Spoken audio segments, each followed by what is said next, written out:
Thank you. Good evening and welcome to the October 4th meeting of the Falmouth Conservation Commission.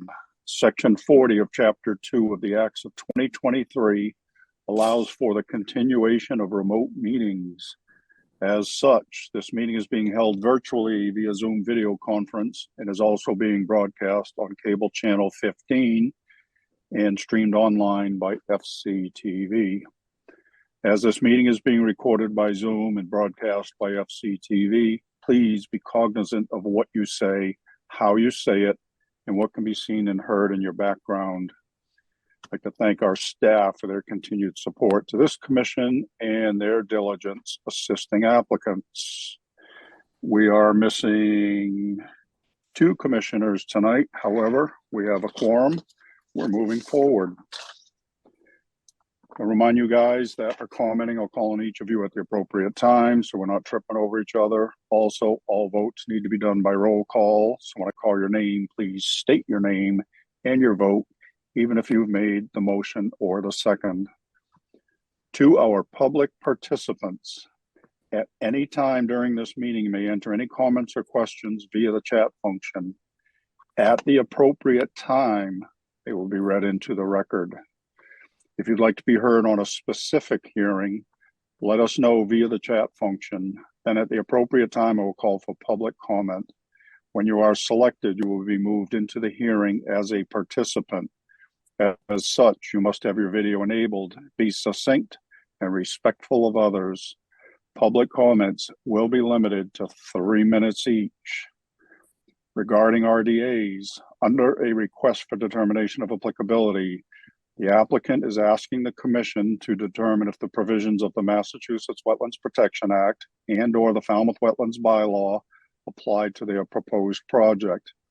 A negative determination is that the provisions of the Act and/or the bylaw do not apply. Therefore, the project may proceed as proposed. However, a positive determination means that the provisions of the Act and/or the bylaw do in fact apply. Therefore, the project would require a notice of intent application. So as an applicant, you kind of want to hear a negative determination. For the benefit of anyone waiting for a particular hearing tonight, and so that you're not waiting unnecessarily, the following hearings are expected to be continued. 306 Granton Ave, 0 Walk-Point Highway, and 114 Quaker Road. All right. First up, vote minutes, September 20, 2023. Anyone? I reviewed the minutes and move approval as written. Carlo Hawk, second. All right. Excuse me. We have a motion and a second to accept the minutes as submitted. Any questions or comments? Seeing none, I'll call for the vote. Courtney. Bird, aye. Matthews, aye. Kevin. O'Brien, aye. Maury. Carlo Hawk's eye. Steve. And aye. It was unanimous. We have accepted the minutes of 9:20. Thank you, Kristen. Next up, our request for continuance under notice of intent. First, Melissa McKim, trustee, Nina's Marina Realty Trust, 306 Granton Avenue, Falmouth, Mass, for permission to conduct invasive species management and restoration and a vista prune according to FWR 10.18, 10B. Jen. Yes, Mr. Chairman, the applicant is requesting a continuance until October 18th. So moved, Carlo Hawks. Bird, second. All right, we have, excuse me, a motion and a second to continue this until 10:18. Questions or comments? Seeing none, we'll vote. Courtney. Bird, aye. Matthews, aye. Kevin. O'Brien, aye. Maury. Carlo Hawk's eye. Steve. And aye. It is unanimous. We have continued this hearing until October 18th. Next up, Stephen Leaf, 0 Walk-Point Highway, map and parcel ID 27-07-009-000, Falmouth, Mass, for permission to construct a single-family dwelling on an undeveloped lot. Jen? I'm sorry, I missed that, Mr. Chairman. I'm sorry. 0 Walkwood Highway, Stephen Leaf. Oh, they want continuance until October 18th. My apologies. Carlo Hawks. So moved, Bird. Need a second. Second. All right. Mr. Chairman, Yes, sir. could they work on their signage in the meantime? I get another shot at it. Yeah. Good point. We will let All them right. know. Yeah.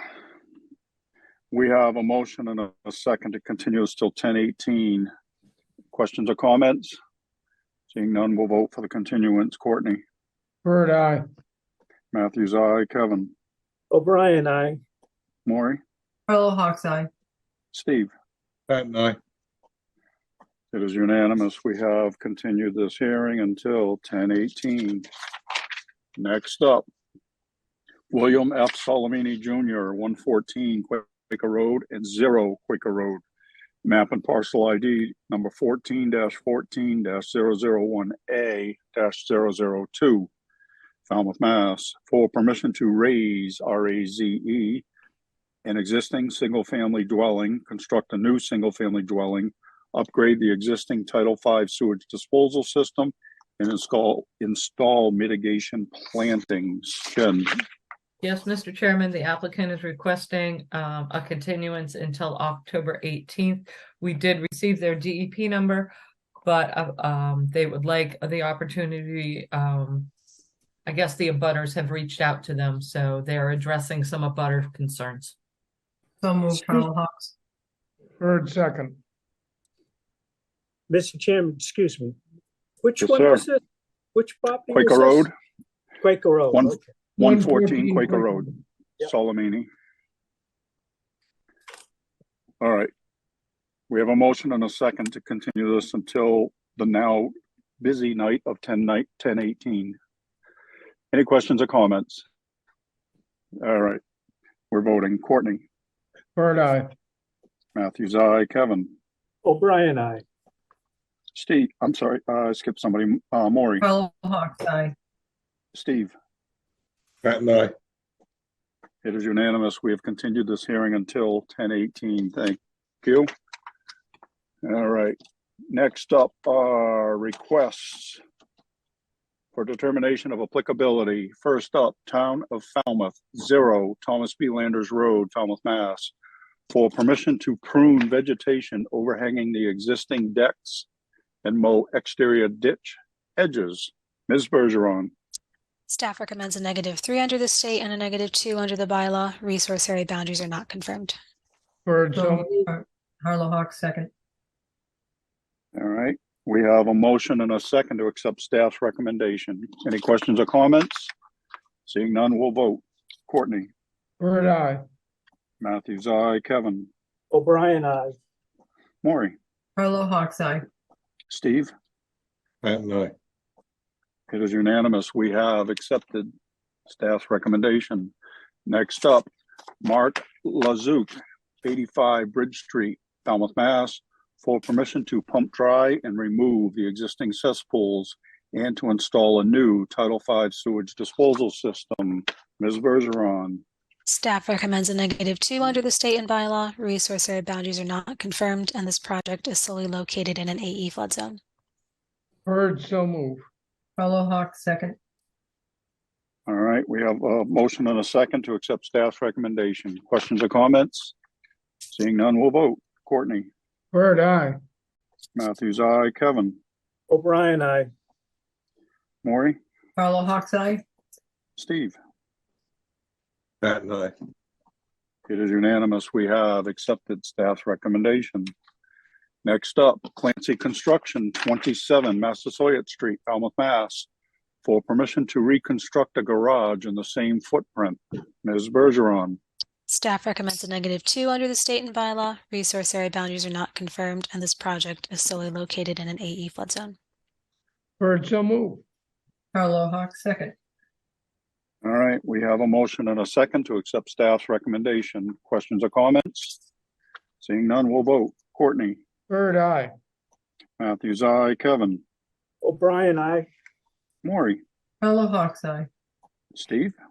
Pat and I. It is unanimous. We have accepted staff's recommendation. Next up, Anthony Avini, 42 Squidnocket Drive, East Falmouth, Mass, for permission to reconstruct the roof and second-story walls. Ms. Bergeron. Staff recommends a -3 under the state and a -2 under the bylaw. Resource area boundaries are not confirmed. Bird, so move. Carlo Hawk, second. All right, we have a motion and a second to accept staff's recommendation. Any questions or comments? Seeing none, we'll vote. Courtney, Bird, aye. Matthews, aye. Kevin, O'Brien, aye. Maury, Carlo Hawk's eye. Steve. Pat and I. It is unanimous. We have accepted staff's recommendation. Thank you, staff, for all that. Next up, requests for hearing under notice of intent. All hearings of the Falmouth Conservation Commission are held simultaneously under the authorities of the Massachusetts Wetlands Protection Act and the Falmouth Wetlands Bylaw. Although a single decision of the commission is issued, it represents a separate decision under each authority. As a reminder, public commenting is limited to 3 minutes. So I encourage you to stay within the purview of this board, which are the rules and regulations of the Wetlands Protection Act and the Falmouth Wetlands Bylaw, and how they pertain to a particular application. The chair reserves the right to stop any commenting that is disparaging or inconsequential to the hearing.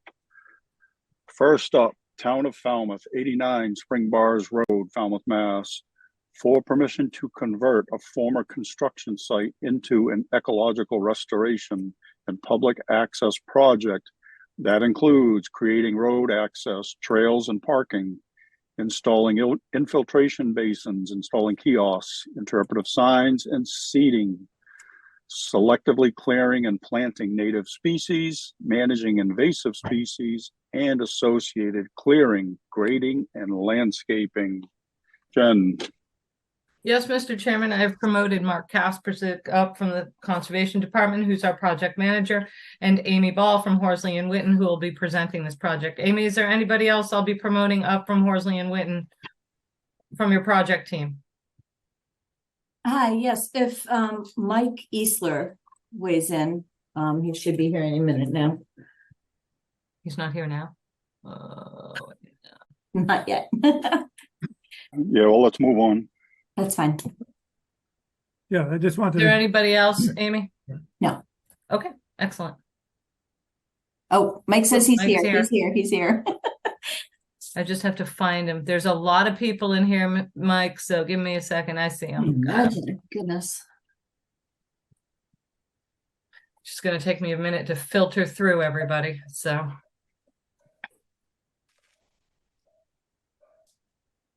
Okay, and Mike Isa from Horsley and Witten, as part of the Horsley and Witten project team.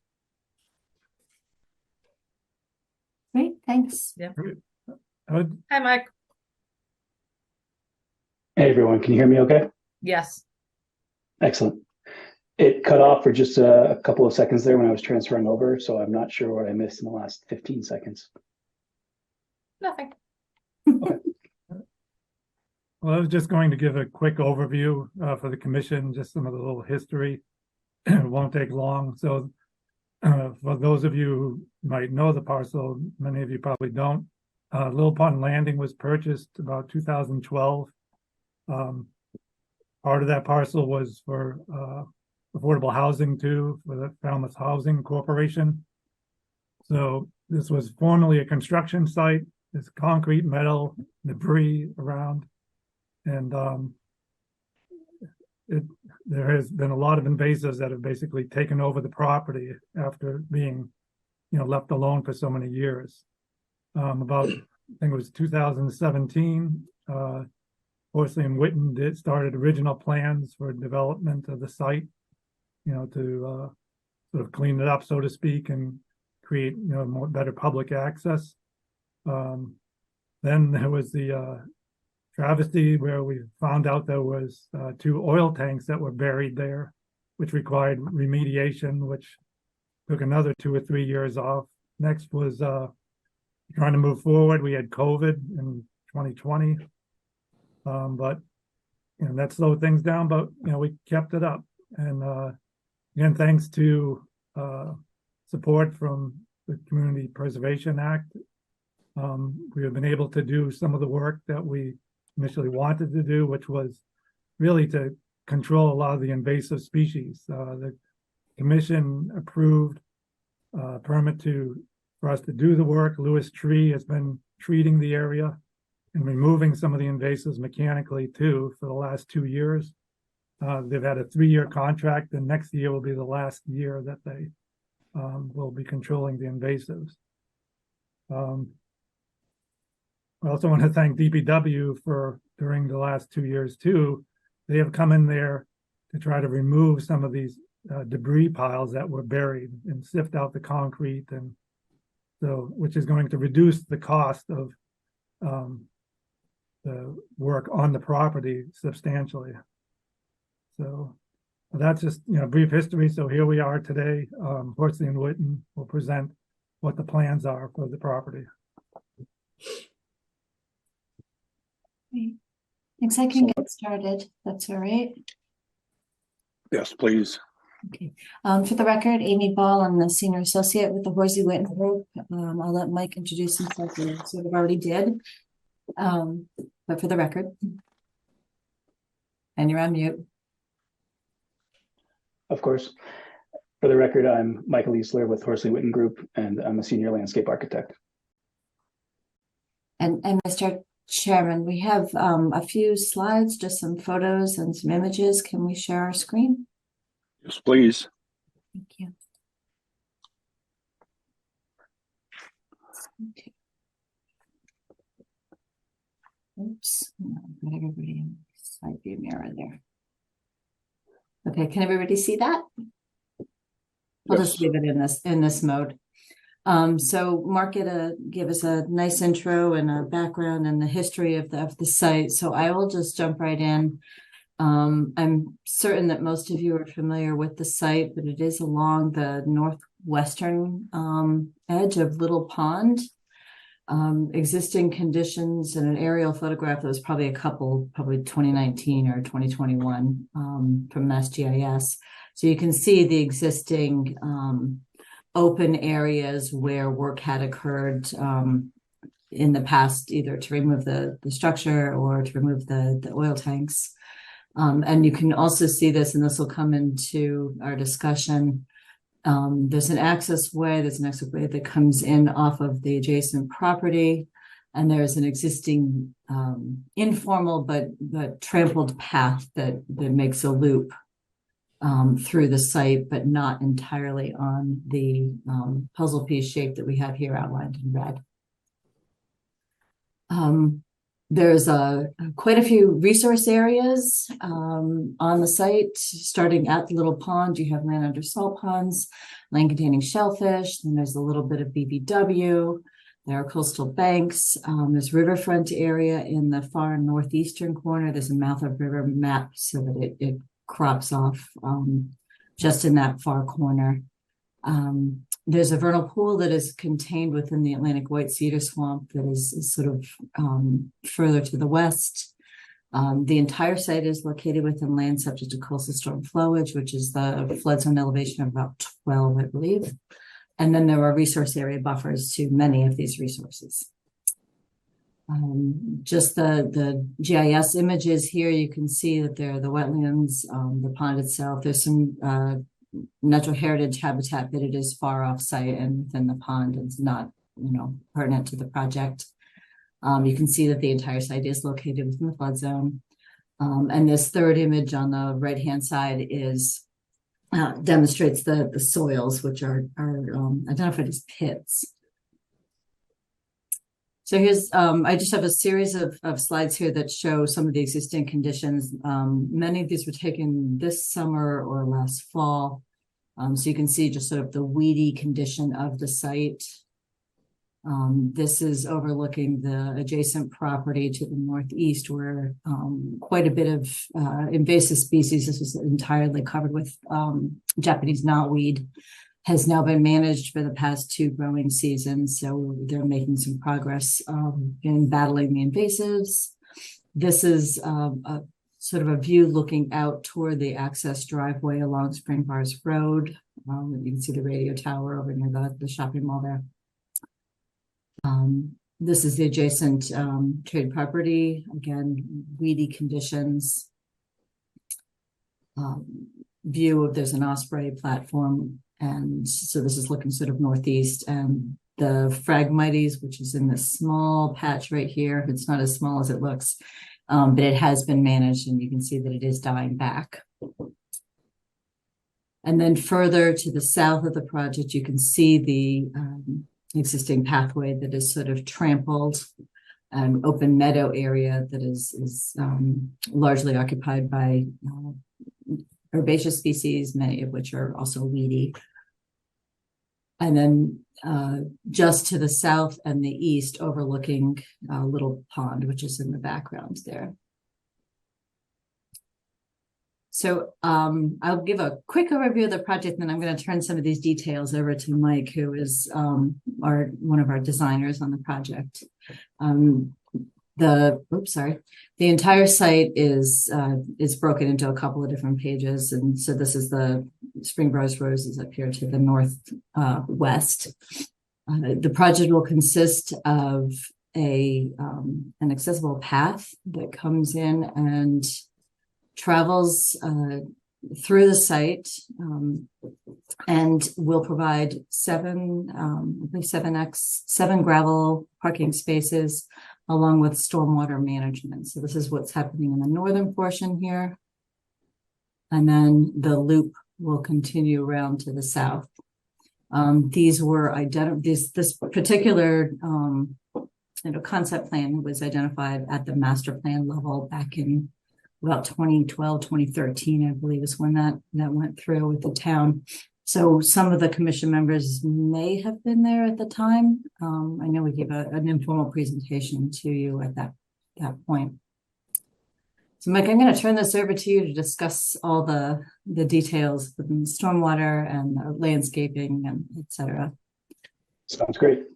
I think Amy gave a great introduction, and really when it comes down to the details, we're again looking at trying to minimize our overall impact on an already impacted site. So as mentioned, there's a gravel parking lot and a connection to the existing access drive, which would be actually saw cut and removed at the property line and then connected back in with the gravel parking lot.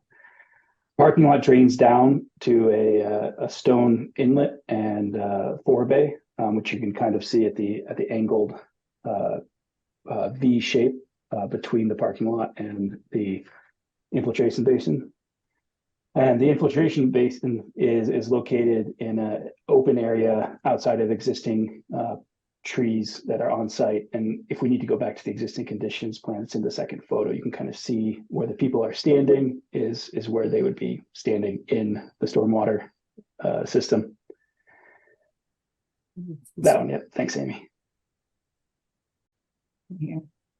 Yep. So it would be kept away from the coastal bank and the shading along the edge of the existing trees there.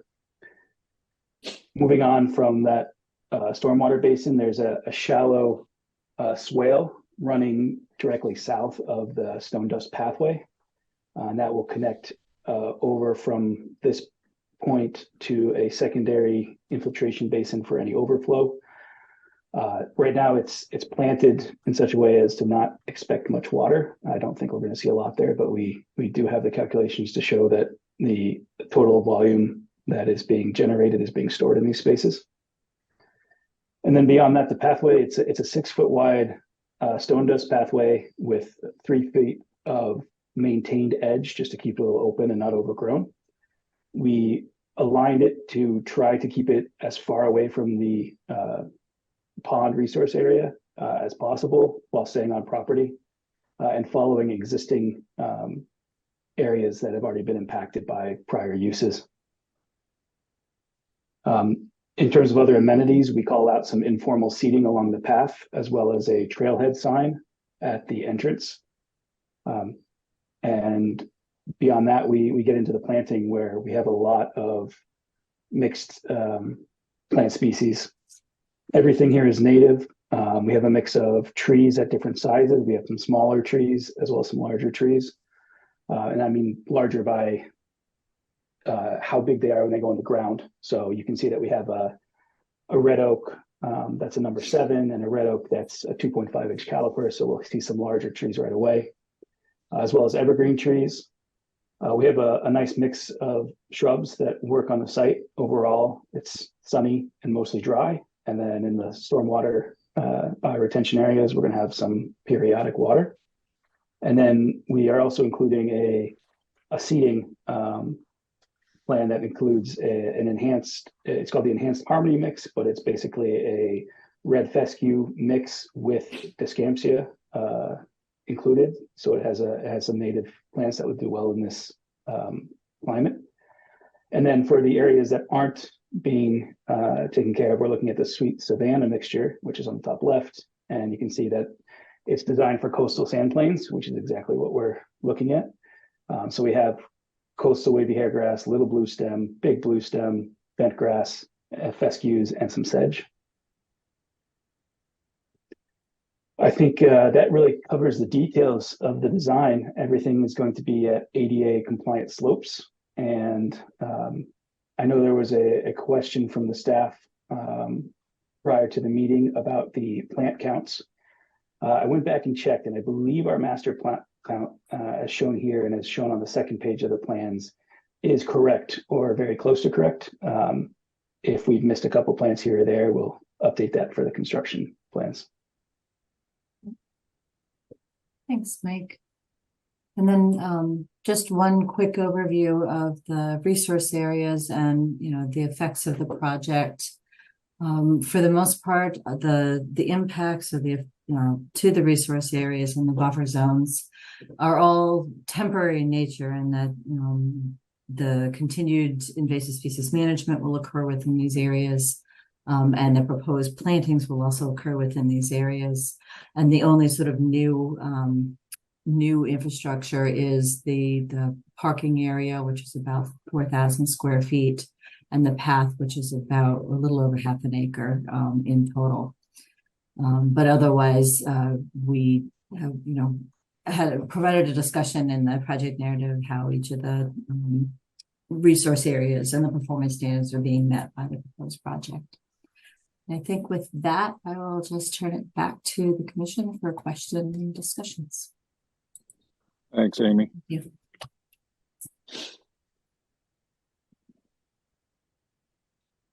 Amy, you can stop sharing, Oh, I'm sorry. Thank you. but don't be surprised if you're asked to bring something back up. Fair enough. Yeah.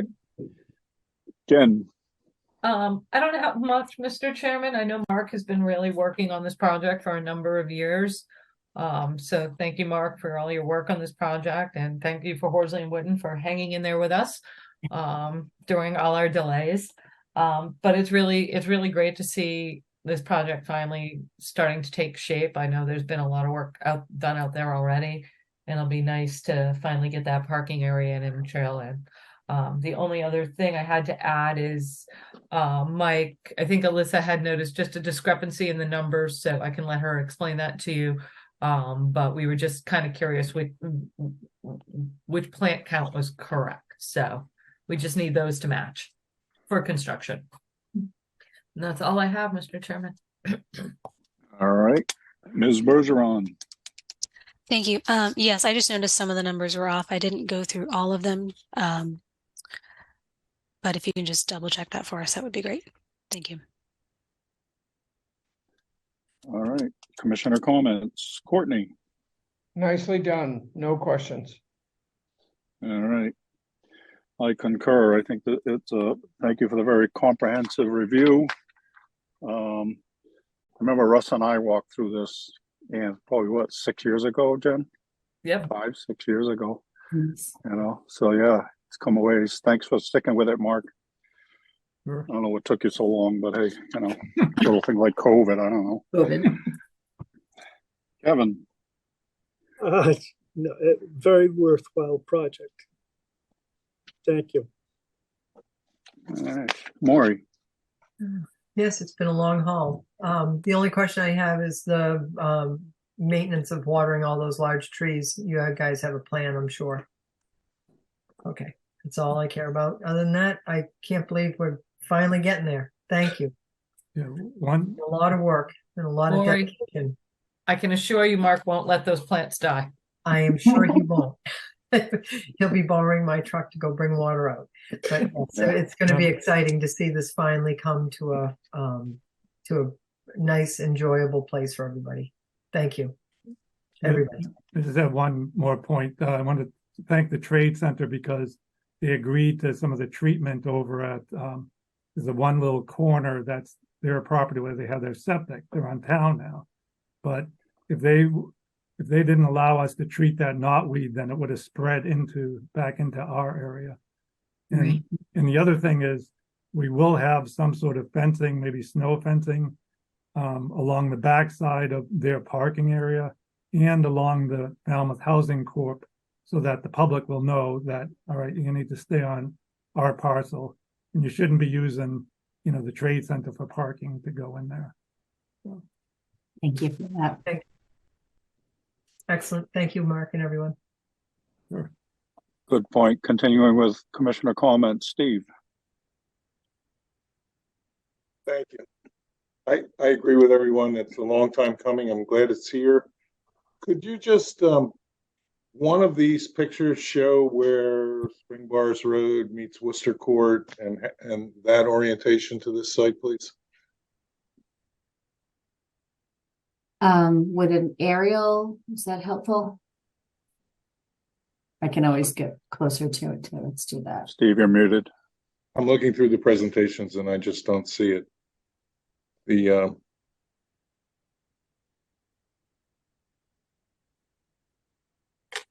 Is this what you're looking for here? Oops. Too big.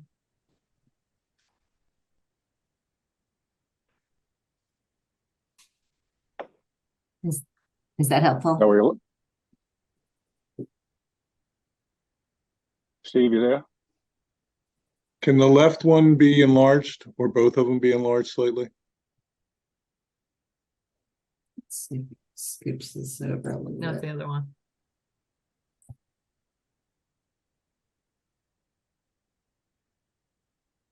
Here, this. Or is an aerial more useful? I think the aerial will be. That's more- fine. Oh, okay.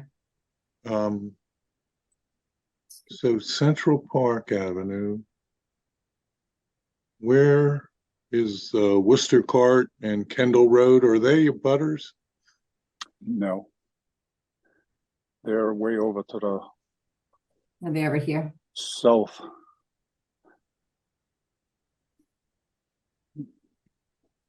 Okay. I don't have any other questions right now, but thank you very much. Hold that Yeah. thing up. Steve, Sure. do you see Alma Road? Alma Road, yeah. You see Alma Road, beneath the 28, that right there, that's the Kendall Lane. That's the vicinity of the Kendall Lane project. So yes, it is in a butter. So it's right there. That is the Kendall Lane project. They're direct abutters? Yes. I believe they are. Okay. Is that? I said they weren't. Sorry, Steve. Quite all right. I've just been concerned about, current activity in that parcel and abutting Kendall Road at the moment. All right.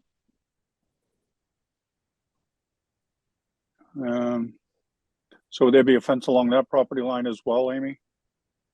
I don't believe we have one proposed, only because, let's see if I can get over it. Just to confirm, we're talking about the property to the immediate left and west. Right there, yep. Just right Right where in here, Cursor is, yep. Yep. right? I So, don't believe we have any fencing designed down there, just further up. so the project as it's proposed is really the first phase of what was discussed in the master plan. And that is the creation of, a parking area and then an open meadow area and a main loop road or loop path. But there was some discussion in the master plan, again, this was about a decade ago, but of potential for spur pathways to come off of of this main loop, which would of course either come back to the commission as an amended order or a new project, depending on the timing, I suppose. And one of the considerations during the master plan project was to make sure that there may be some option for accessing from the south. But there was no definitive plan at this point. Okay. Steve, are you good? Yes, thank you, sir. Okay. All right, Amy, if you would stop sharing. And All right. the Any- first any, USB I got from a presenter.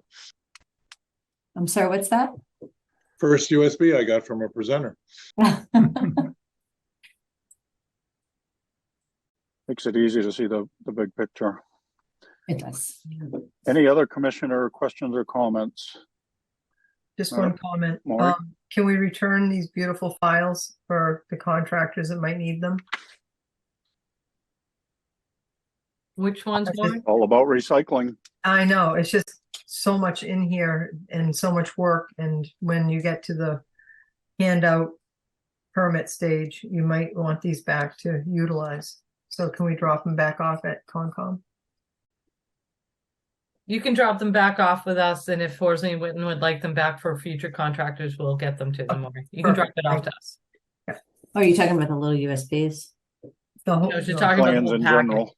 Oh, right. Yeah, there was a lot of paper. a very expensive pile of paper. Thank you. You're welcome. Jen, anything in the public chat function, please? The only public chat regarding this project, it's a Henry Hall said that it looks like Central Park Ave is really Worcester Court, and that's when we were looking for Alma Ave. So, but no additional chats regarding this project, Mr. Chairman. Thank you. All right, folks, what do you think? Courtney? I'll make a motion to close the hearing and take it under advisement. Carlo Hawk, second. All right. We have a motion and a second to close the hearing. Any other questions or comments? All right, seeing none, we're going to vote to close the hearing. Courtney? Aye. Yeah. Matthews, aye. Kevin? O'Brien, aye. Maury? Carlo Hawk's aye. Steve? Patton, aye. It is unanimous. We have closed this hearing. Thank you, Mark. Thank you, Amy. Thank you, Mike. Thank you. you. Have Thank a you. good evening. Thanks. Bye-bye.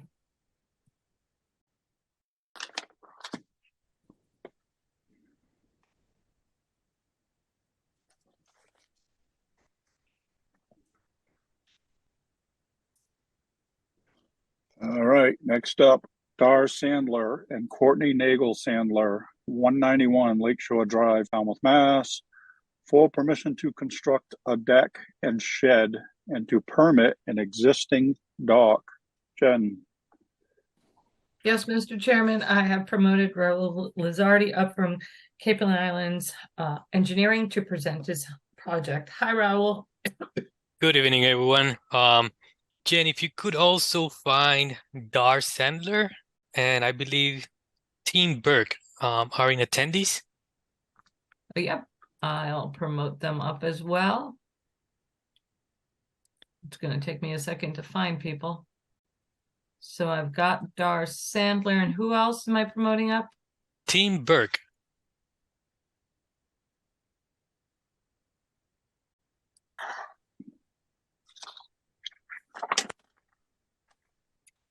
Tim Burke, got it. Okay. All right. Good evening. For the record, Raul Lizardi from Cape and Islands Engineering, representing the applicant, who is also attending as part of the public, and he is architect Team Burke. The project, as briefly described, is the proposal of a deck, the proposal of a shed, and the request to permit an existing pier. And if I could, I will start sharing my screen. Yes, sir.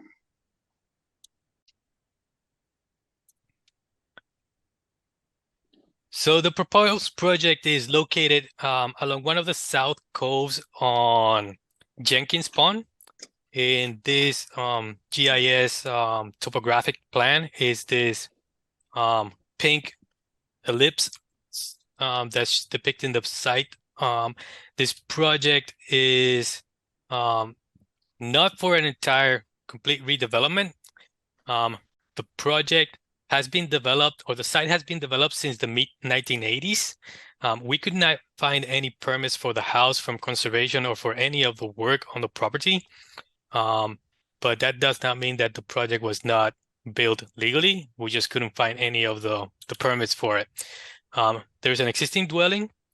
The site slopes from about elevation 46 by the street on Lakeshore Drive to elevation roughly some elevation 19 and 20s along the shores of the pond on Jenkins Pond. From the driveway at the front of the house, which is at elevation 46 to the front of the house, it's elevation 38. The back of the house is a walkout at elevation 28. And the existing backyard has a patio. Then it has some existing pathways to the water or to the pond. There's the main path that goes to the existing pier. There's a secondary path that goes over to the side on the other side of the property. Blow up of this view, this is how the site looks.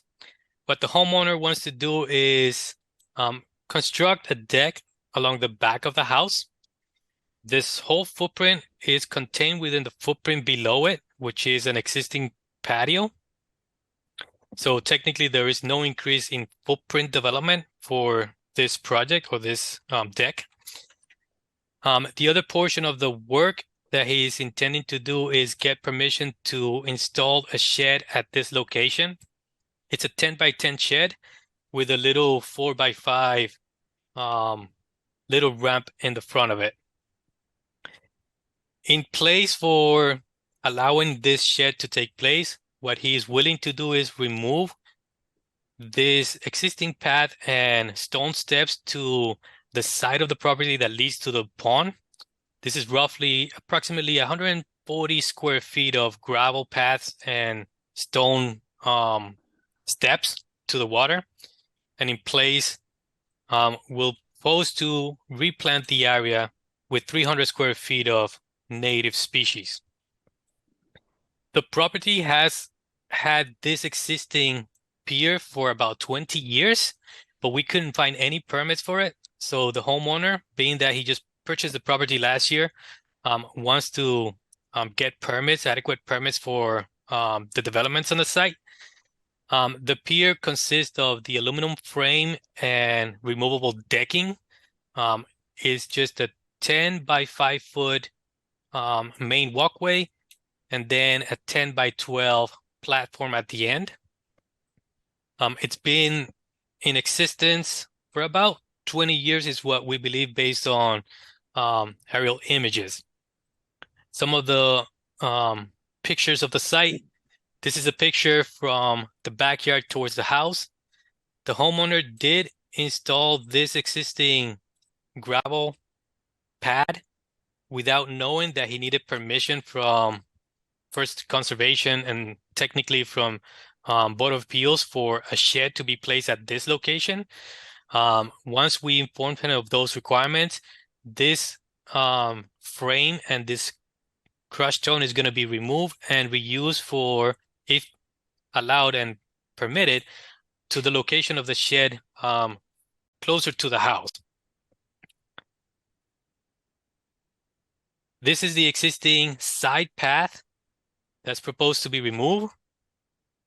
In its place, this is the area that we propose 300 square feet of restoration plantings with native species.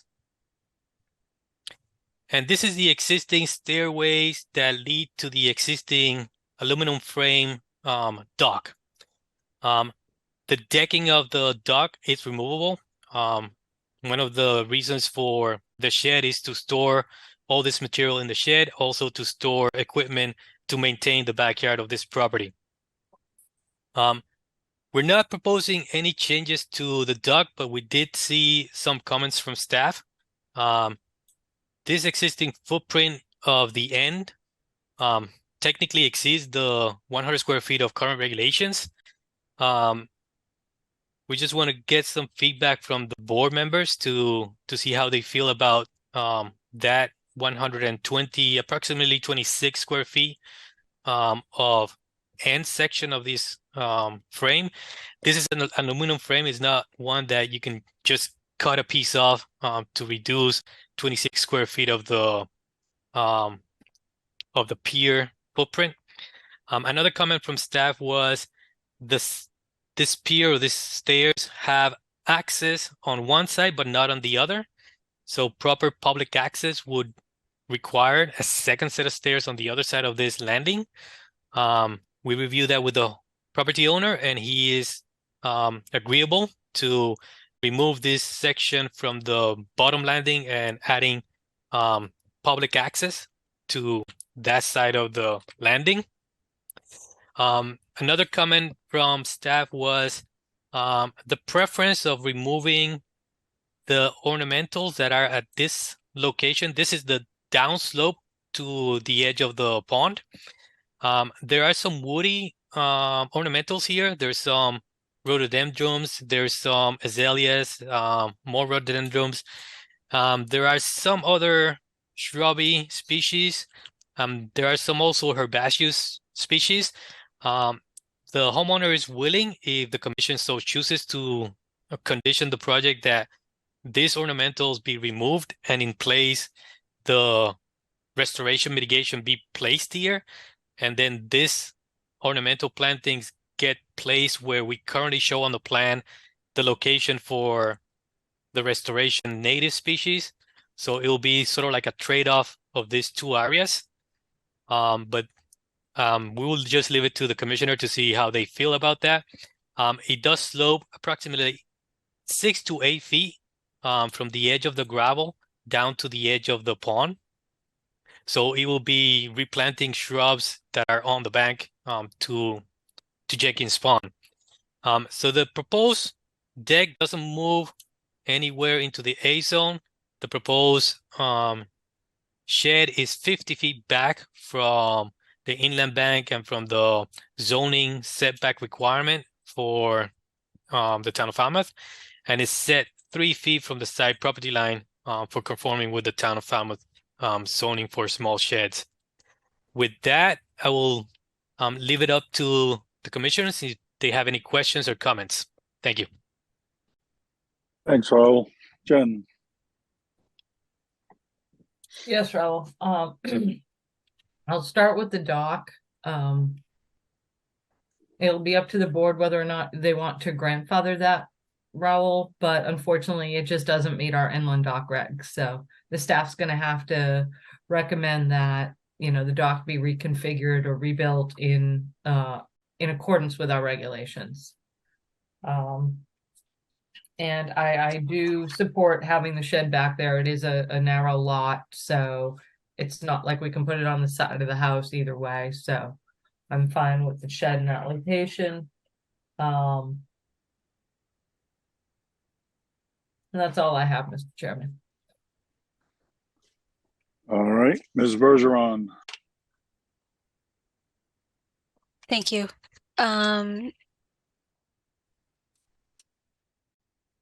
There was two other comments, Raul, on the staff report, just in regards to the use of the dock. I know there's a boat currently tied to it.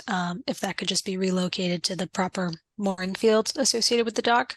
And then there were a few other vessels down that pathway that's to be planted, if those are also owned by this homeowner. It's kind of right on the property lines. I wasn't sure if they are, just to move those over to the dock.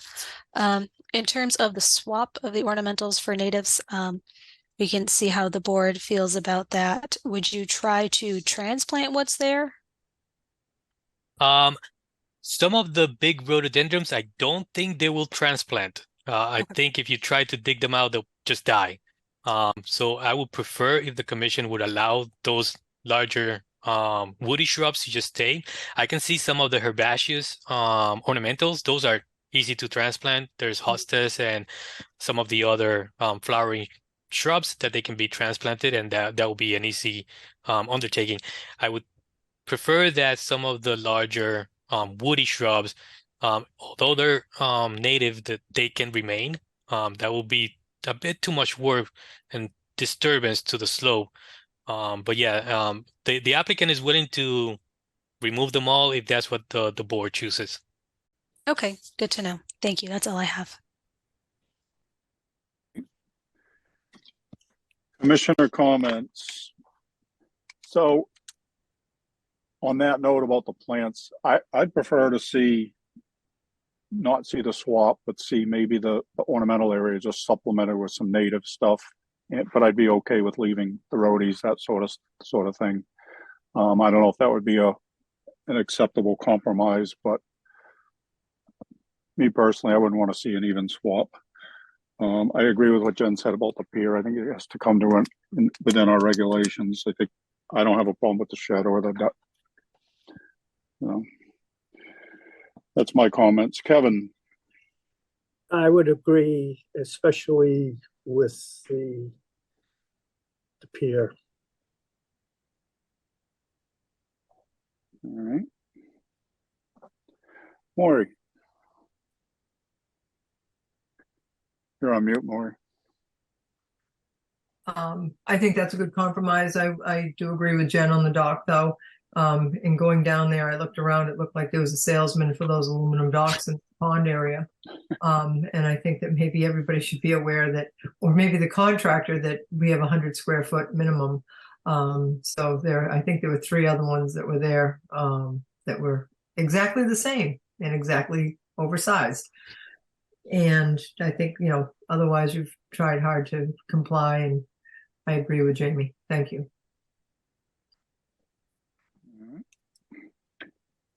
Steve.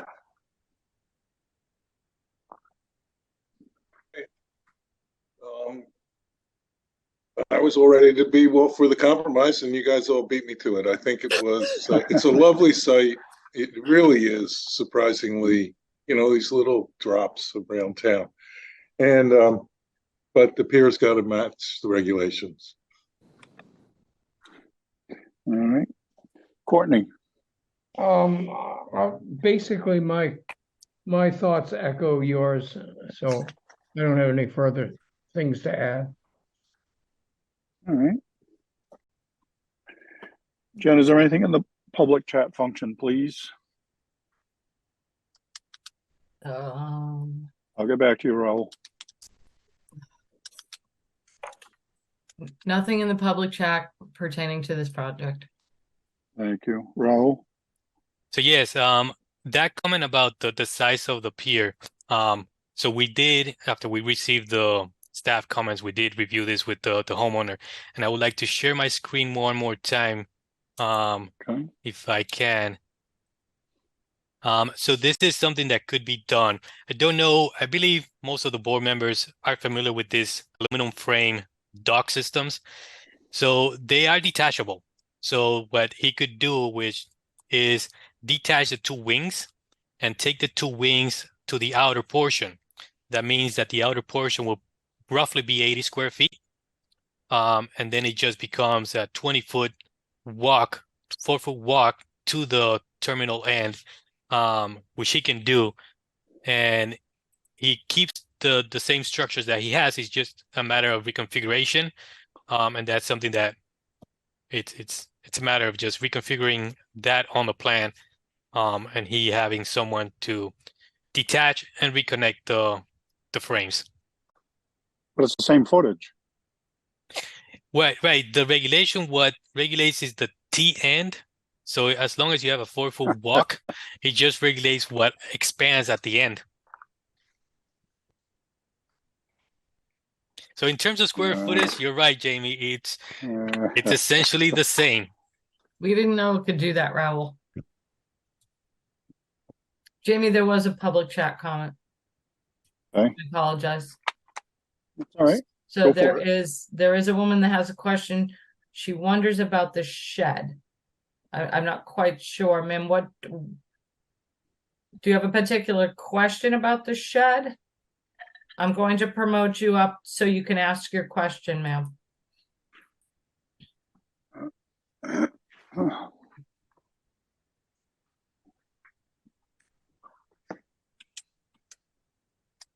Okay, Ms. Jacobson, I've promoted you up to a panelist. You can turn your video on and your mic and ask your question. Yes, I live directly next door to the shed. Okay. And I had specialized, or my graduate degree is in watershed management. And one of the things that is a major problem for my home directly next door is because the slope is so large from the street to the pond, an enormous amount of water comes down and runs off into my property. And the issue I am wondering about is the shed is going on the steepest section of the yard as opposed to the opposite side where it's flatter. And I was wondering how they're going to mitigate the water that will now run around the shed and end up in my yard. Does that make sense? Why are they putting it on the steepest slope as opposed to more of a flat area? So that I'm not getting any more runoff onto my property. So if I can share the screen again, I'm just gonna go straight to the section of the presentation that was the blow up of the plan. So roughly, the property has a similar slope throughout. These are the contours on the site. So there's elevation 30, 28, 26, 24. The flatter portion is actually closer to the pond, which is not compliant with zoning for the 50-foot setback. Moving it to the opposite side of the house or to opposite side of the lot would actually be a steeper slope.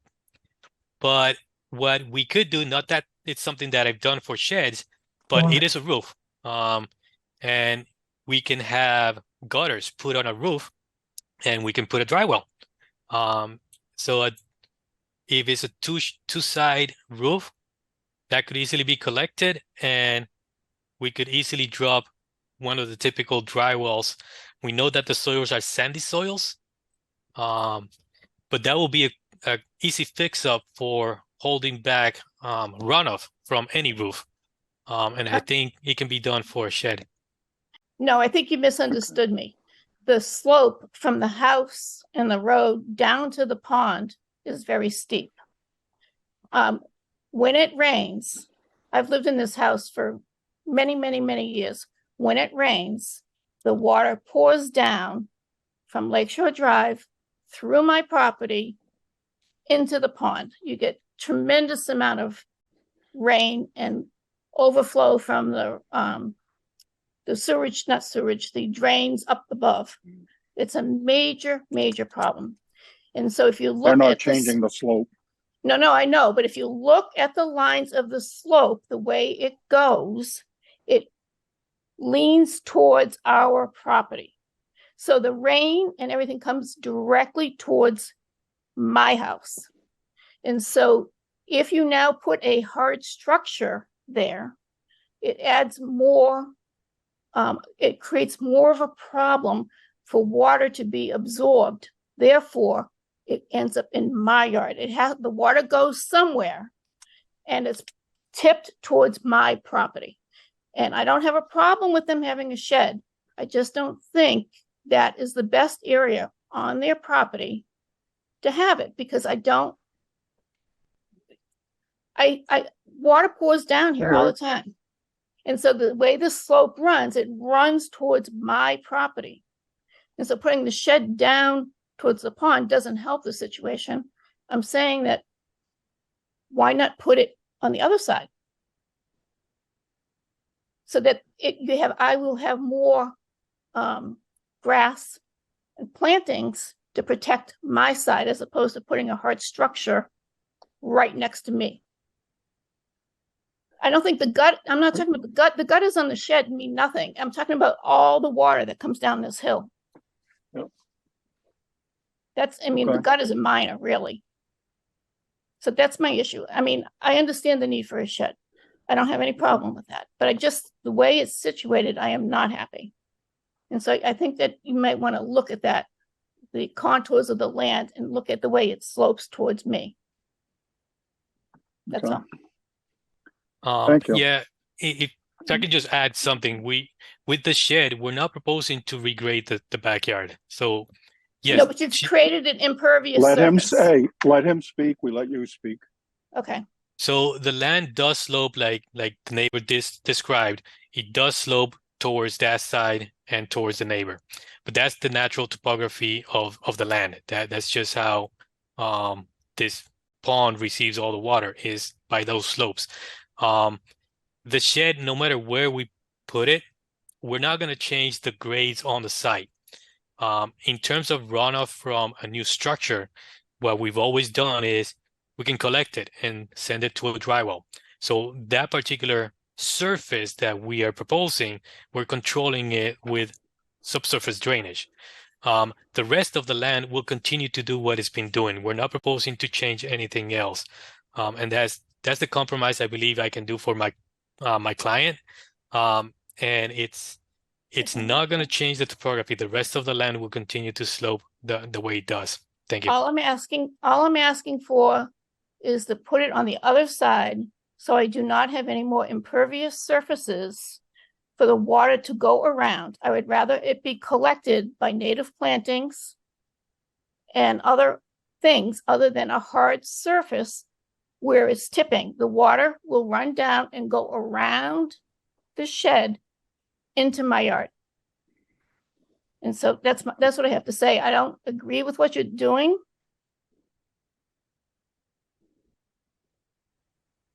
Raul, is there any compromise That you is the can think appropriate of at spot. this point?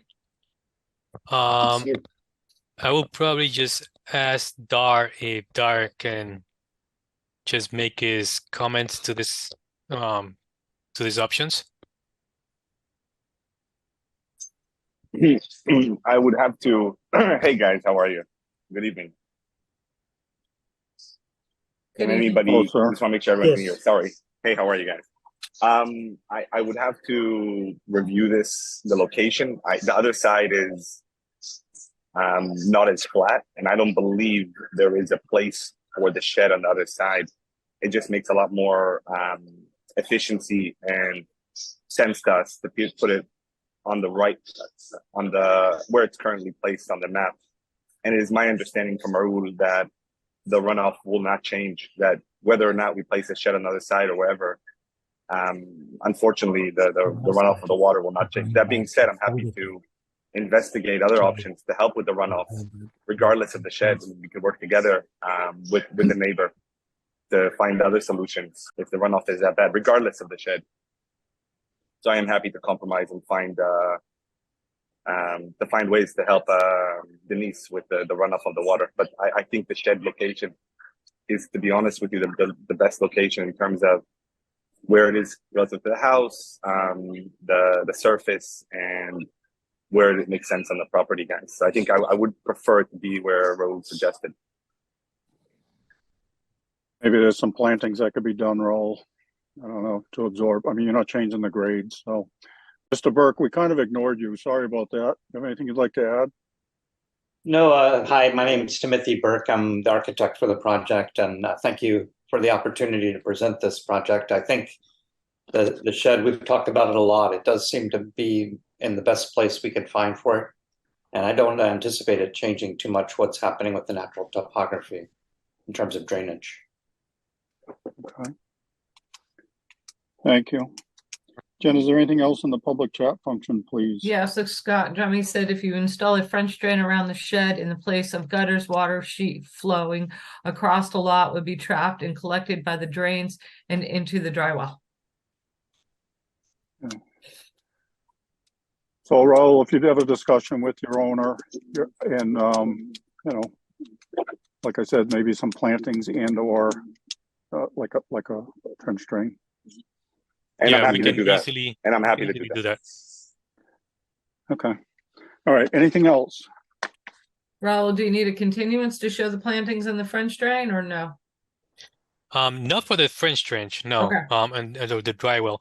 Okay. I just wanted to know if the commission is good with the idea of reconfiguring the dock. Well, we can So- discuss that in deliberation, Raul, because it's Okay. gonna be the same square footage. They may allow it to remain, but we can discuss that in the deliberations. Okay. Okay, thank you. All right, folks, what are you thinking? Make a motion to Okay, close the comfortable. hearing, take it on advisement. Is everyone comfortable with closing it? Yes. Then I'll make a motion to close the hearing and take it under advisement. No, we need a second. Bird second, Steve made the motion. I'll second. Thank you. All right, we have a motion and a second to close the hearing. Anything else? All right, we're voting to close the hearing. Courtney, Bird eye. Matthews, aye. Kevin, O'Brien, aye. Maury, Carlo Hawk's eye. Steve? Pat and I.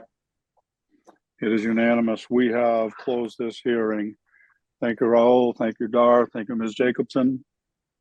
Thank you. Good night, everyone. Thank you, everyone. Have a good night, everybody. Thank you.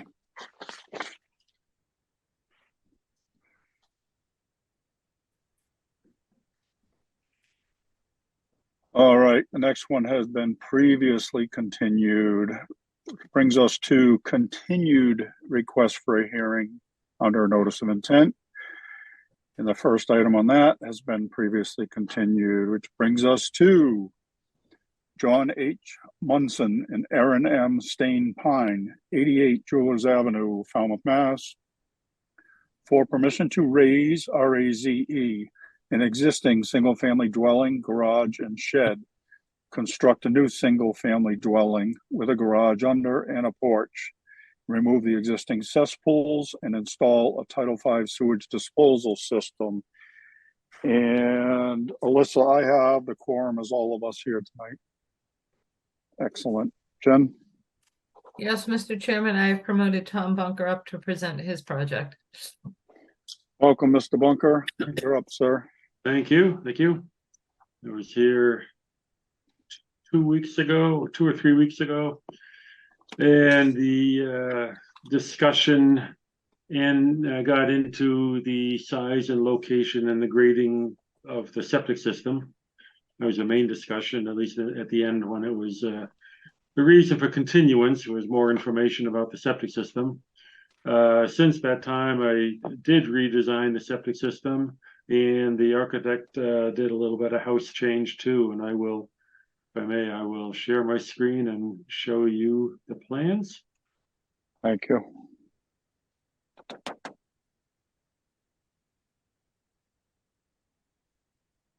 I'll show you this one first, being the this is the architect's plan, the lower level.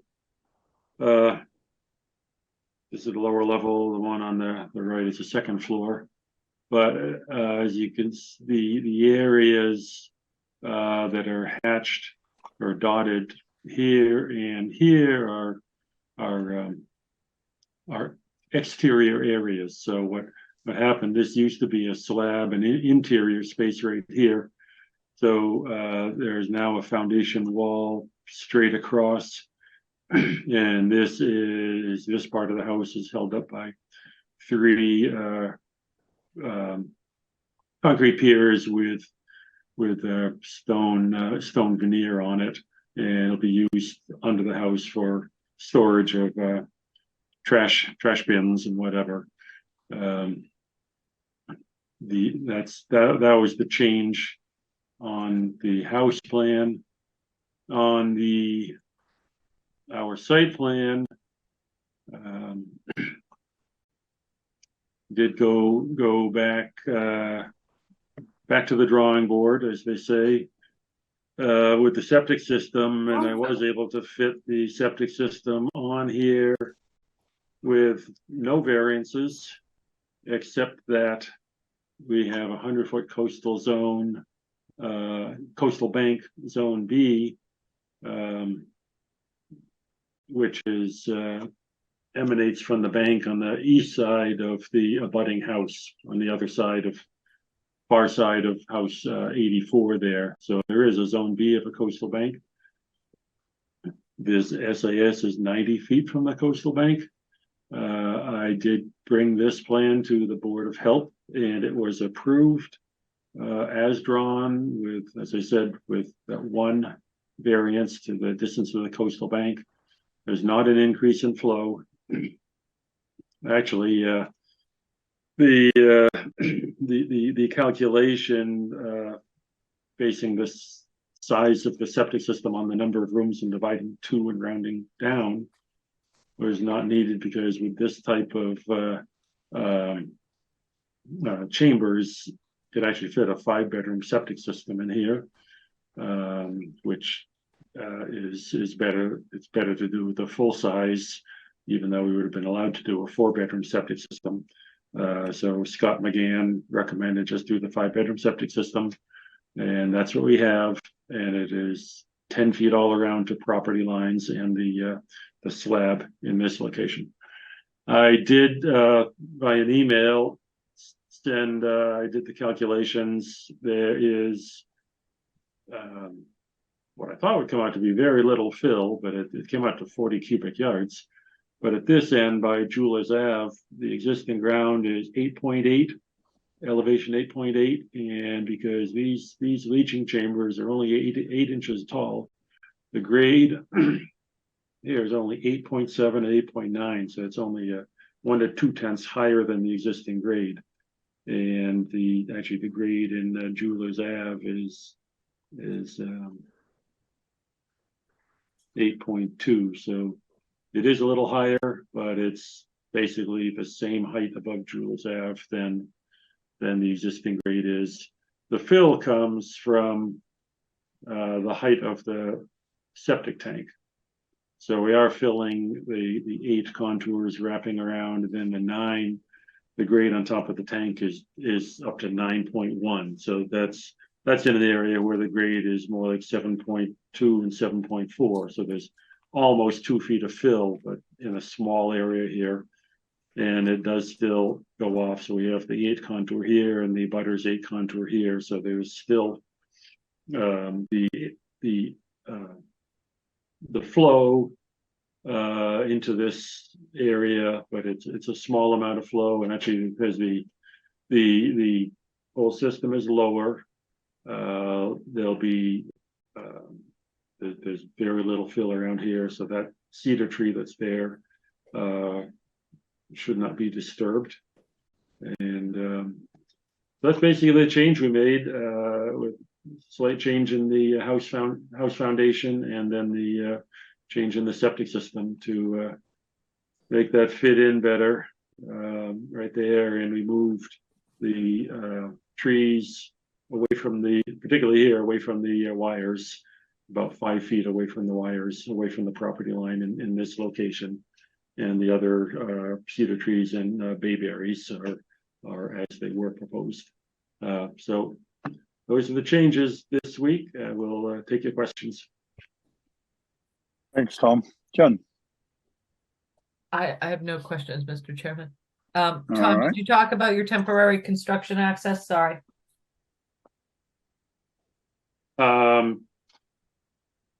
Temporary on the neighbor's property? Correct. On which we You have a 5.3 limit of work or 5.4 limit of work? yes, it's That's not realistic. So are you going to be getting a construction easement from the neighbor? Yes, I expect so, because he allowed us to do the fill on his property, and Okay. I did not talk to him about that, so I can't put words in his mouth, but he is friends of the owners, and I think that would be forthcoming. Okay.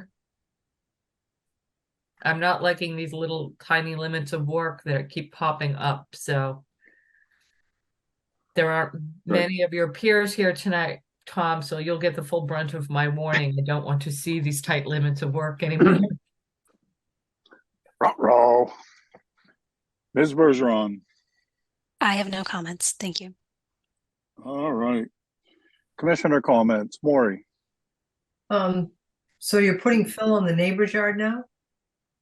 That was on the previous one. There was, and he gave permission to, this one I pulled back, so it's a much smaller amount because before the septic system was higher and there was more fill going on. And he did, I think, he did give permission to put some fill over there, but now there's perhaps only some incidental fill. Okay, going. only So- because you should show the spot elevation changes on his property as well as the one that you're permitting, so that they're, you know, on record. And it would be nice with the revision if you would put that that 40 cubic yards of fill in the revision notes. It just helps. And you didn't even, I mean, you made all the changes we wanted, but the only thing that's in the revision note is the septic system, not the trees moving, all the, the bedroom change. You really should put those in the revision note. It just makes it clear what you said and what is going to be done. Other than that, I think it's a good improvement. I still think 40 cubic yards, as long as the neighbors are happy that they're going to maybe get runoff, they're neighbors and they get along, and I'm sure they don't mind sharing the overflow of water on a frozen day. But other than that, I guess we gained a lot of ground, and I thank you for your changes to make this more appealing. And I'm not going to beat up the limit of work because I'm sure everybody else will. I can just comment about, he'll get some of the runoff, but actually since the Stones built their house, the runoff has been coming this way. And so now it'll find right the middle ground right down the property line. And go on to somebody else. Onto Horton Street. Yeah, onto Horton Street. Nice ice. And also you didn't put any dry well profile, which we usually require on the plan. You're right, I didn't. You didn't actually do a locus either. Just saying. Yeah. I mean, I got asked a question. Thank you. All right, Steve? Steve, you're muted.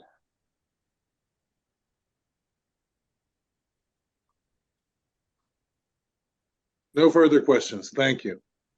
All right. Courtney? No questions. Wow. You're not going to beat him up about the limit of work? You're going to leave that to me? No, I'm not going to beat anybody tonight. All right. Tom, just hire a bunch of skinny people, all right? That's right. Kevin? No questions, Mr. Chair. Thank you. All right. My opinion is we don't need to continue this for the plan, but I would just ask that, Tom, that you put all these changes that Maury pointed out on a revised plan and get it into the office. I fair, will do Jen? that. That's fine. Just so it's all documented. All right. Any other questions or comments from the commissioners? Jen, is there anything in the public chat function, please? No, Mr. Chairman. Thank you. I'll make a motion to close the hearing and take it under advisement. Fellow Hawk second. All right, we have a motion and a second to close the hearing. Any other questions or comments? Last call. We're voting to close the hearing. Courtney? Bird eye. Matthews, aye. Kevin? O'Brien, aye. Maury? Fellow Hawk's eye. Steve? Pat and I. It is unanimous. We have closed this hearing. Thank you, Tom. Thank you much. Thank you, Tom. Thank you, Let's see. Tom. Yeah. All right. The next hearing had been previously continued, which brings us to other business.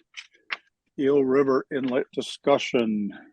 And I'll just remind everyone that comments will be limited. Please stay on point. And remember, there's other entities involved besides the Conservation Commission.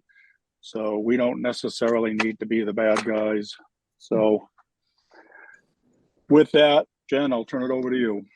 Yes, Mr. Chairman, I have promoted John Ramsey up. He is the consultant who provided us with the feasibility assessment for addressing the erosion at Eel River Inlet, as well as Greg Frazier. Did Greg decline, I think? I think Rocky Geyer may be here from the Waterways, possibly. If somebody's here from Waterways Committee, can somebody please raise their hand? Rocky, there we go. Okay. Sorry, Mr. Geyer is looking for Wayne, so I was looking at the bottom of this large list of people for you.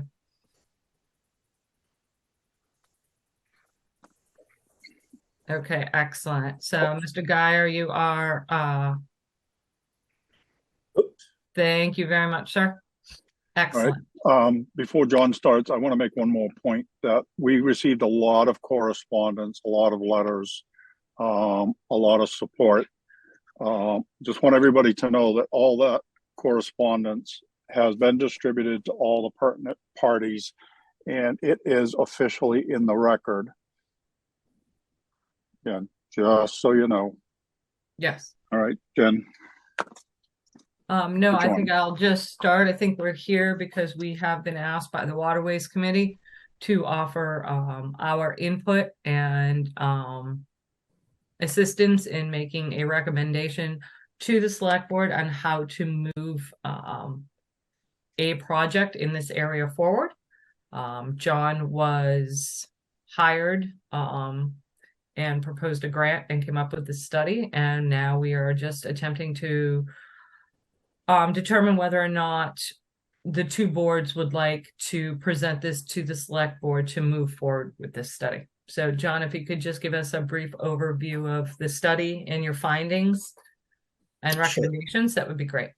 Okay. And so I should point out that this was a CCM grant that it was awarded to the town a couple of years ago. And we went through the process of looking at some alternatives, understanding that it was kind of a joint problem. And I'll talk about that in just a minute, but it's a joint problem in that there's some navigation safety concerns as well as erosion along the west side, just north of the Minot Yacht Club. So I think that that's sort of the crux of things. And I'll just sort of go through what we did and some of the alternatives we looked at, but I'm going to keep this brief because Jen told me to keep it brief. So what I'll do is let me see, try to share my screen here.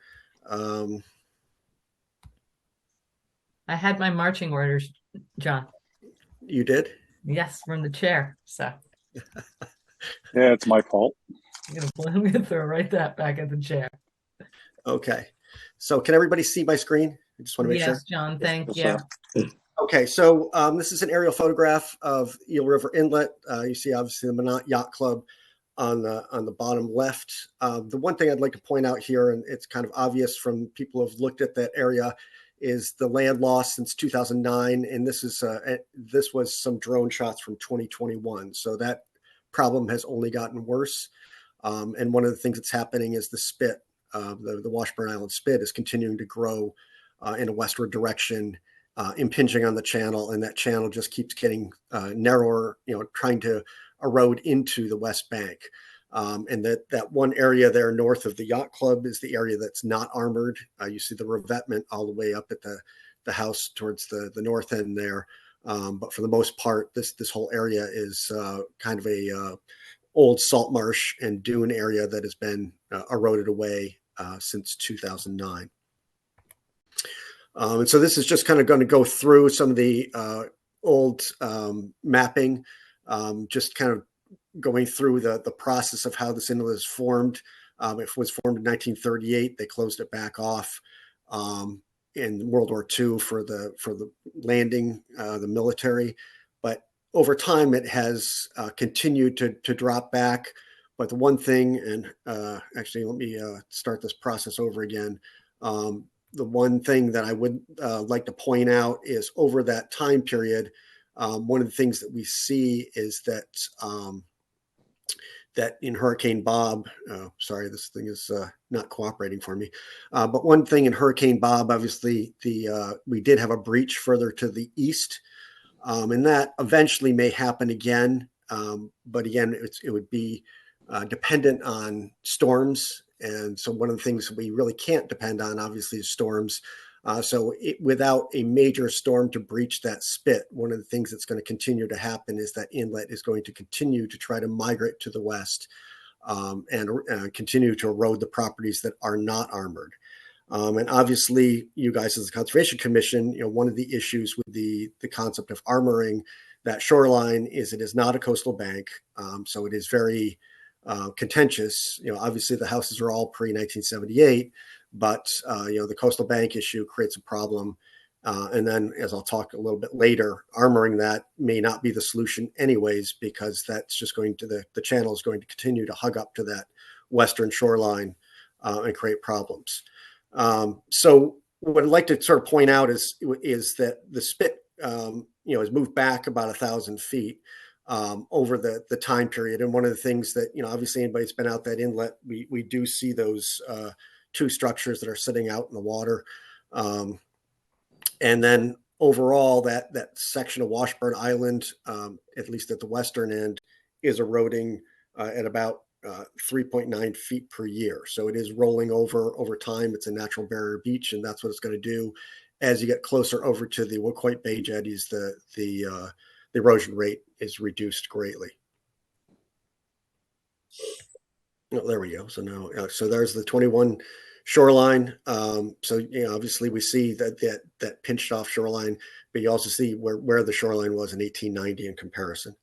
Give you an idea of how far things have changed. So just maybe looking at things in more contemporary time frame. This is 1968 aerial photo on the left, 2009 on the right. And then the shoreline for 2021 is the red line or the orange line.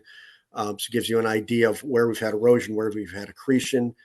As the barrier beach has migrated back, obviously this one area has accreted since the 1960s, but that eroding back has obviously created a very big change in the shoreline here.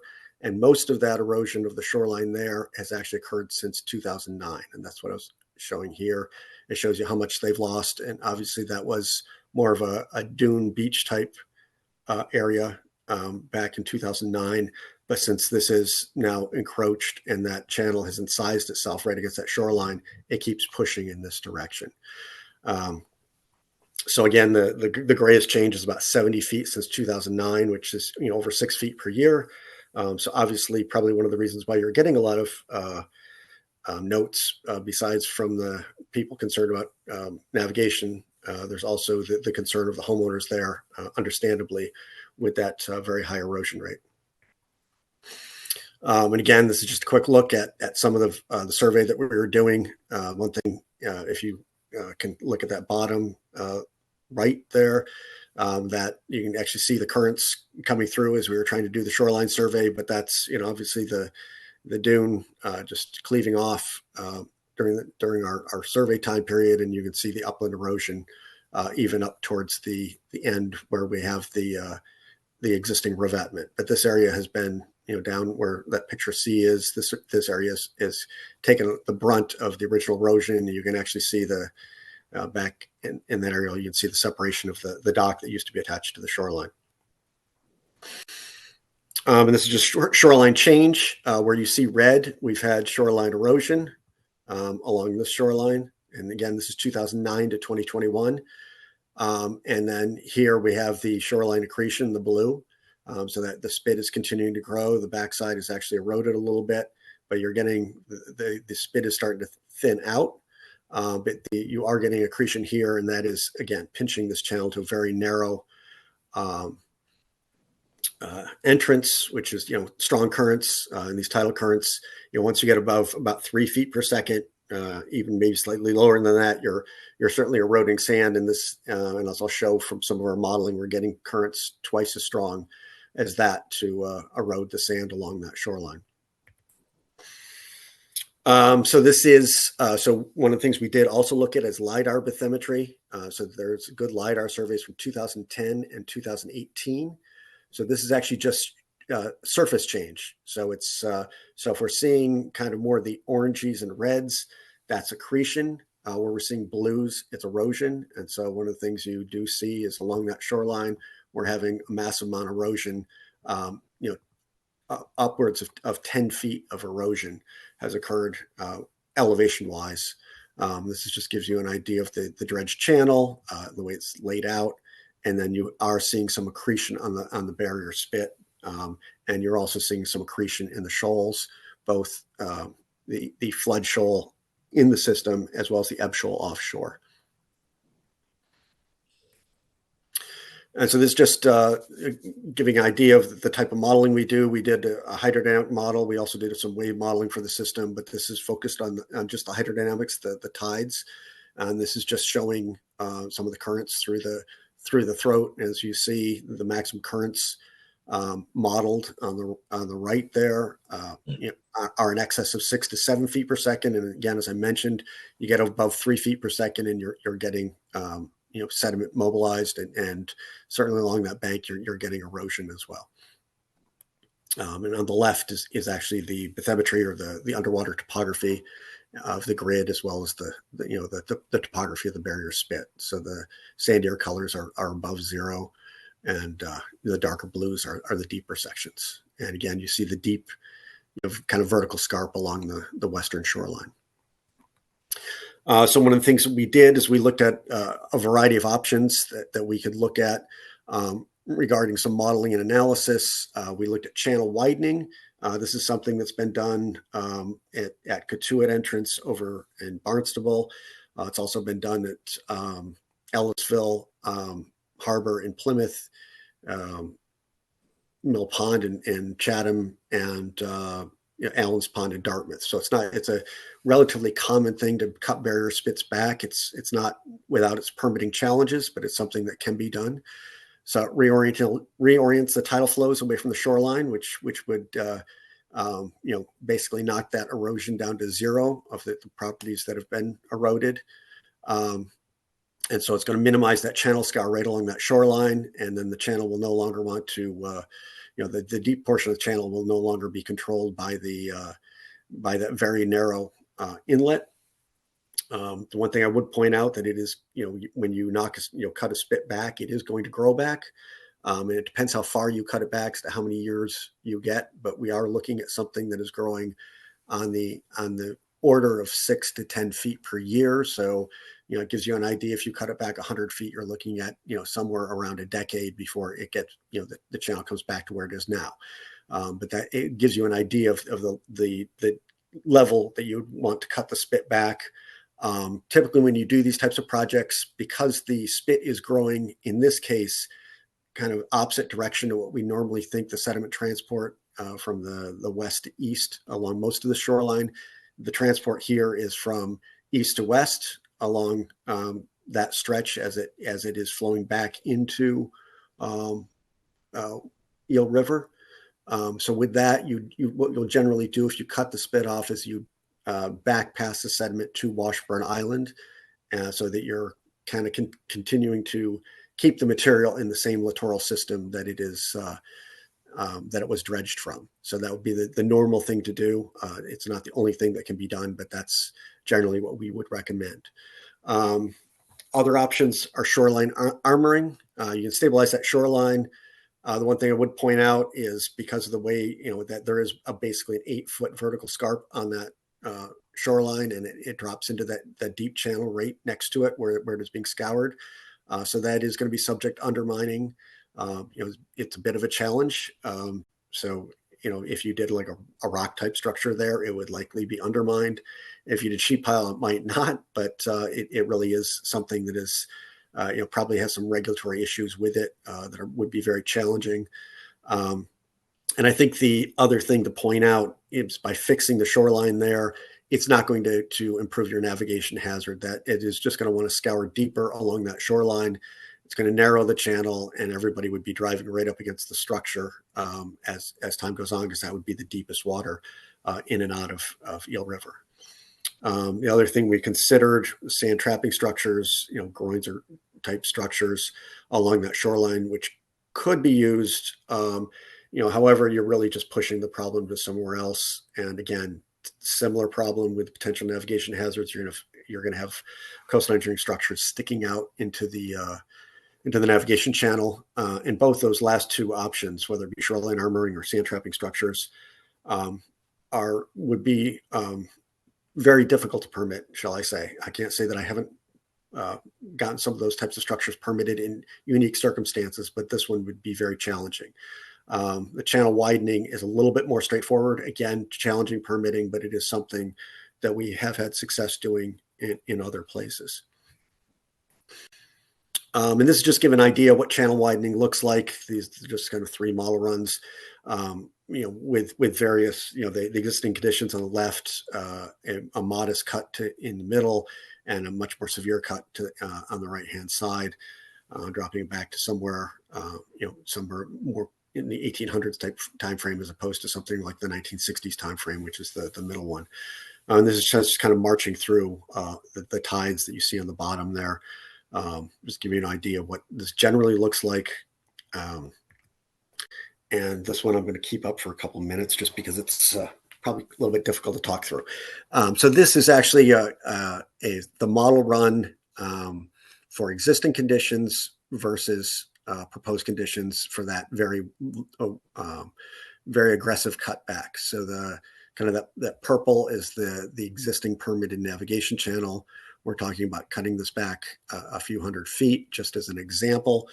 And what you're seeing is the colors is the change between existing conditions and proposed conditions. So if it's blue, that means we're dropping the currents by up to 3 to 4 feet per second in this area. So that would basically eliminate the erosion problem over here. And then obviously we'd be increasing the currents going, if we dredge this off, or increasing the currents by about 3 or 4 feet per second. So generally, if you cut that back, you're going to have tidal currents that are on the order of about 3 feet per second through the entire cross section, the inlet, as opposed to the 7 feet maximum.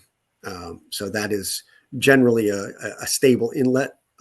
When we're a typical tidal inlet, if it's natural, is going to self-scour. And so it's going to be able to move sand, but not be so narrow that it scours itself out like it is now, and not be too wide so that it tends to accrete and have maximum currents that are below about 2.5 feet per second. And then that little dial is just kind of the difference. The big arrows are what is happening now at this one location right there right off of the Minot Yacht Club. And the smaller arrow is what the proposed conditions would look like right at the Minot Yacht Club. And you'd see that it really drops to somewhere around 2.5 feet per second maximum under proposed conditions if we went for that big cut, which would kind of turn that area where they have their dock there kind of more to a stable or slightly accretional area. Going back to history, that's sort of the way the Minot Yacht Club used to be in that area. So with that, I'm going to open up to questions. Oh, the last, I'll throw it back to that slide, but just because somebody has always asked me this question about the ACEC limits, because obviously one of the issues that always comes up is the ACEC. And I just would like to point out that the Washburn Island ACEC does not include the spit, at least the way it's mapped in Mass GIS. So we'd have to look at the actual language of the ACEC, but that's, right now, that's the way things are set up. And you are allowed to do beach nourishment in an ACEC. So if we pass the sand back there, there's possibility. And the one thing I should also just add is that there have been some discussions with Webner and DCR. It's not like they are proponents of the project, but they are aware of it. And they are, open to the concept, even understanding the plover issues, etc. So with that, I can stop sharing if you want, or if you have some questions on the slides, I can leave it up. It's up to you.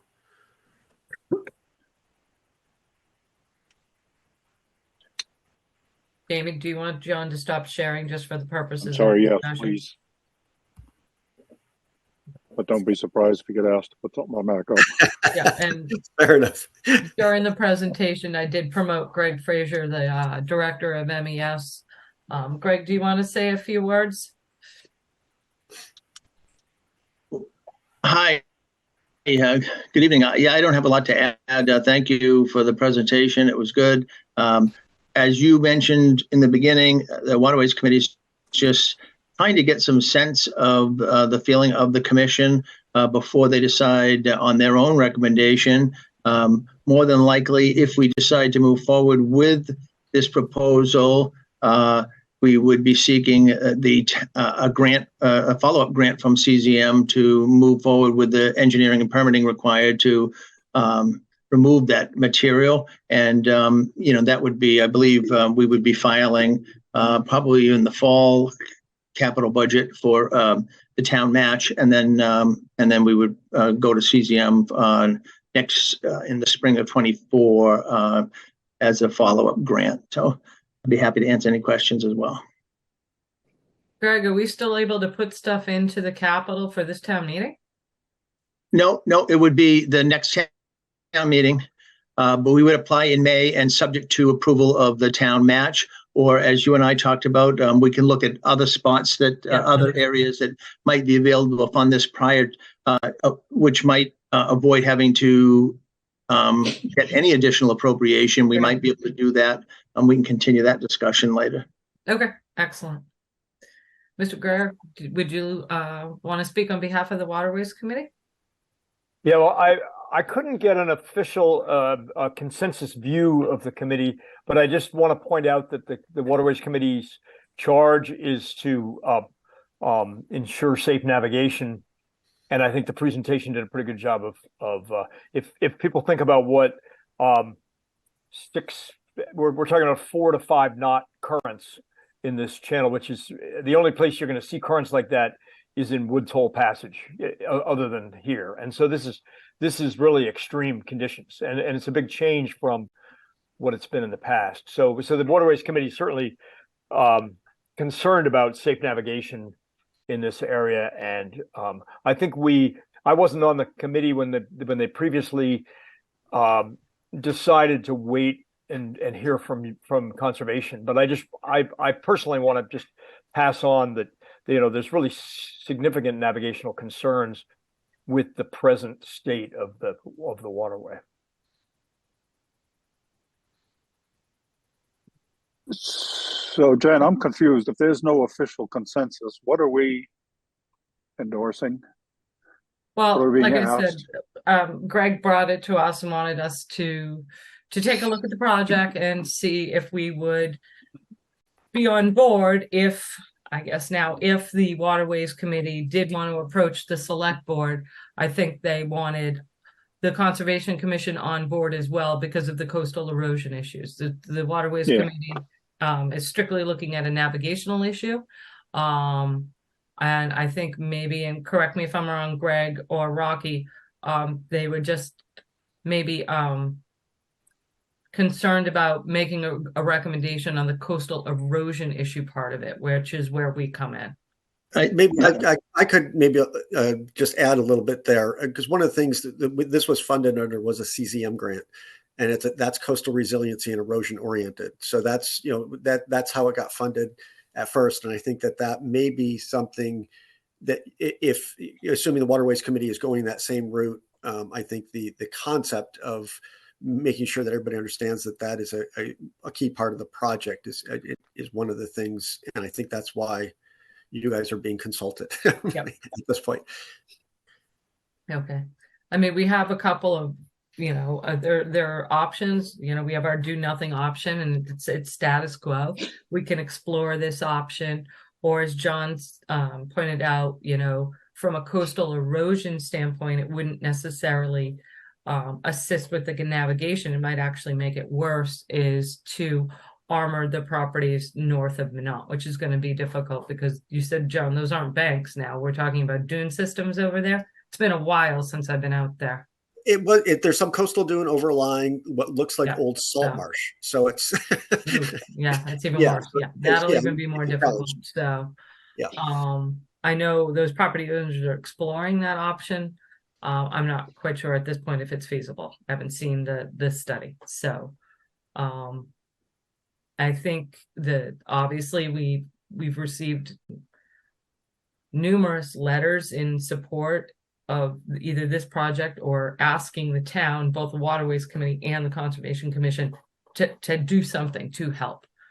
So at this point, I think the only way forward is to present this to the board, the select board.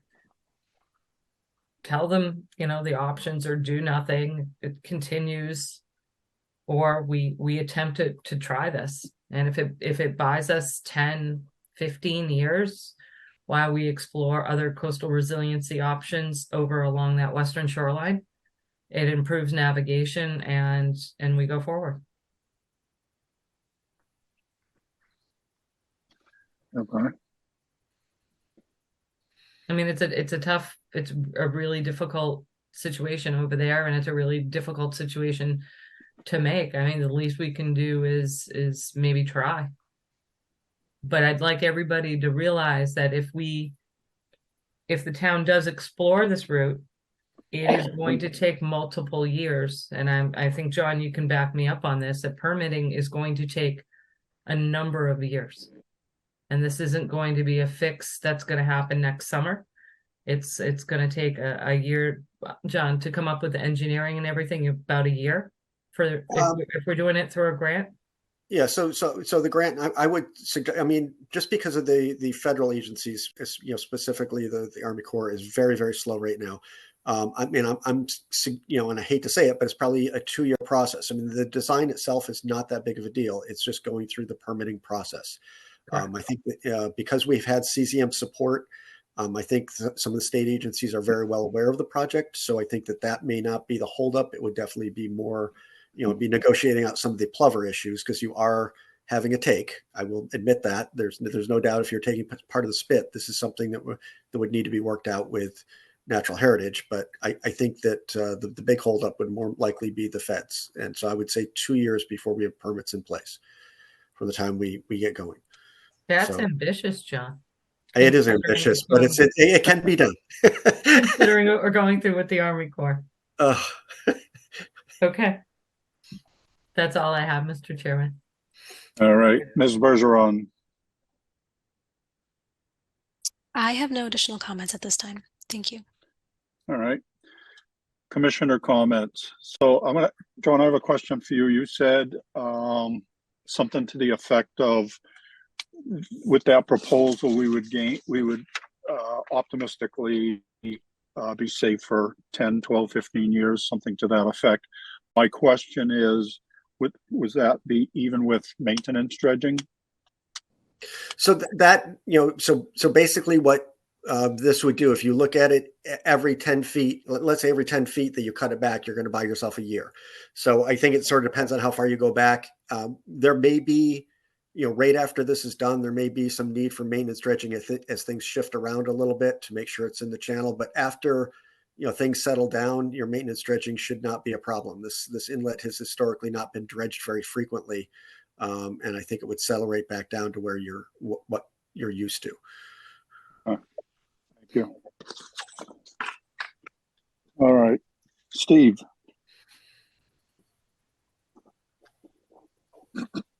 Well, I think it's pretty clear which option is the best, but the solution and the time it will take to get it done, I guess it won't matter much whichever option we choose. But clearly, cutting back on Washburn Island, whether we want to take some sort of, I'm not sure the Conservation Commission can, about controlling boats, aft anchors, and other kinds of things that are short-term obstacles. But clearly, I think we have to cut back the Washburn Island.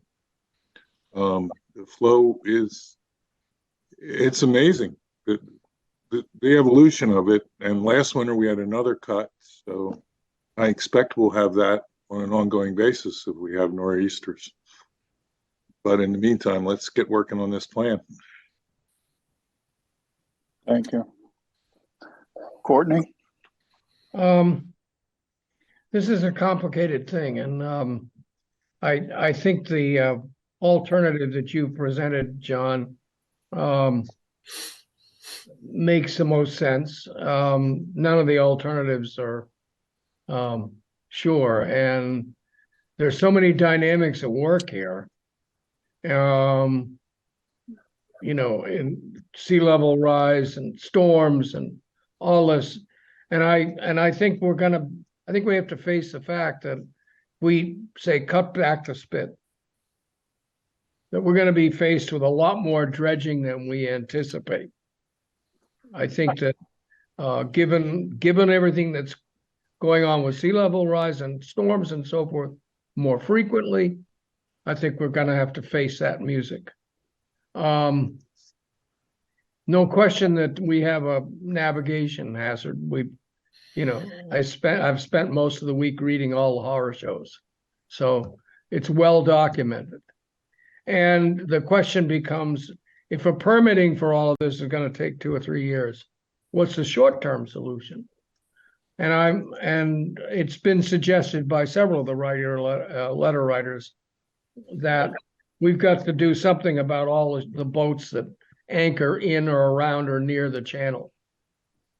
Given the fact that it's the way it is now, it's not good. So I'm not a boater, but it bothers me to hear these stories on safety. Safety is a big issue. So I think we have to address the short term and then the long term. No other comments. Good point. Kevin. Well, I think Courtney's made some good points, but the long-term solution, if there ever really is a solution, is that we proceed ahead with the cutback to widen the channel and just go ahead. Okay. Maury. Maury, you're Maury, on you're mute. on. I don't think doing nothing is probably going to be an option anybody wants to hear. So we're going to move. I think we need to move in a positive direction of we've done nothing long enough, and it is environmentally. I'm really concerned about the other shore, the North Shore, that's eroding at a rapid rate, and I think that's going to be a really huge problem very, very shortly. And the public safety, I mean, we're a conservation commission, we're not a public safety commission, but I read all the letters and I think it is disturbing. And I think Courtney's right. I think the short-term solution might be that there's a little policing out there if it's going to be a 2 to 3 year project to get this done, that we get these, the boats that are basically impinging upon the channel and creating more of a hazard. Maybe if we can just start there.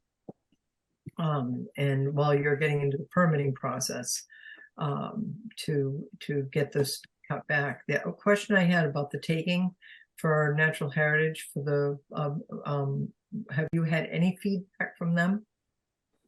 On this specific project, I have not. I can say that when we did this over Katuitt, there was a take, and we had to do the management plan for that take. But generally what you're doing is you're mitigating by making the beach more plover friendly where you're placing the sediment, and potentially even making some least turn habitat as well, as what we did there, and that worked out well. And Natural Heritage was very much in favor of what we did. So it's kind of cutting off some marginal habitat at this low-lying spit and adding better habitat further to the east.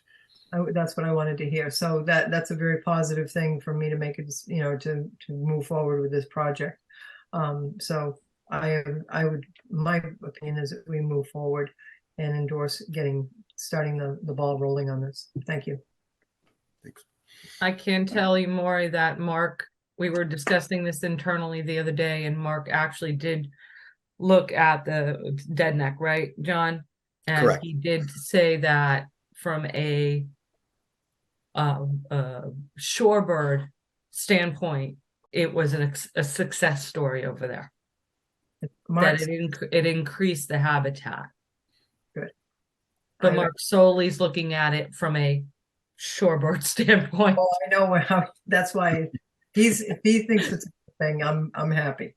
Thank you. And I will say that they required us to do that, and we worked very closely with Amy Honig over there, and it worked at Natural Heritage, and it worked well.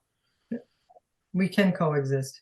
Yes. I think the The policing of the boats is going to be difficult for the town since we are not the property owner out there. So we will probably have to, and I think this is probably going to fall in poor Greg's lap. But we'll probably have to have some discussions with Webner. It would be very hard, unfortunately, to police out there. From a staffing standpoint, I know that I personally wouldn't want to put my staff out there and have them confront a number of boaters, especially when they've been recreating all day.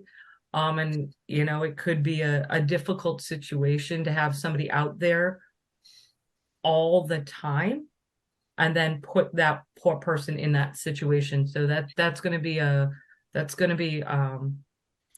you know, something Webner's going to have to decide to do. But it is a difficult situation out there, and I understand their limitations and having somebody out there.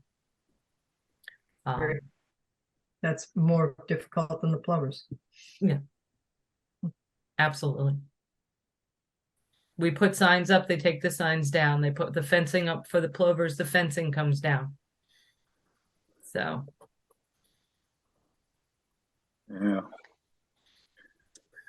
I think Courtney All wants right. to say something.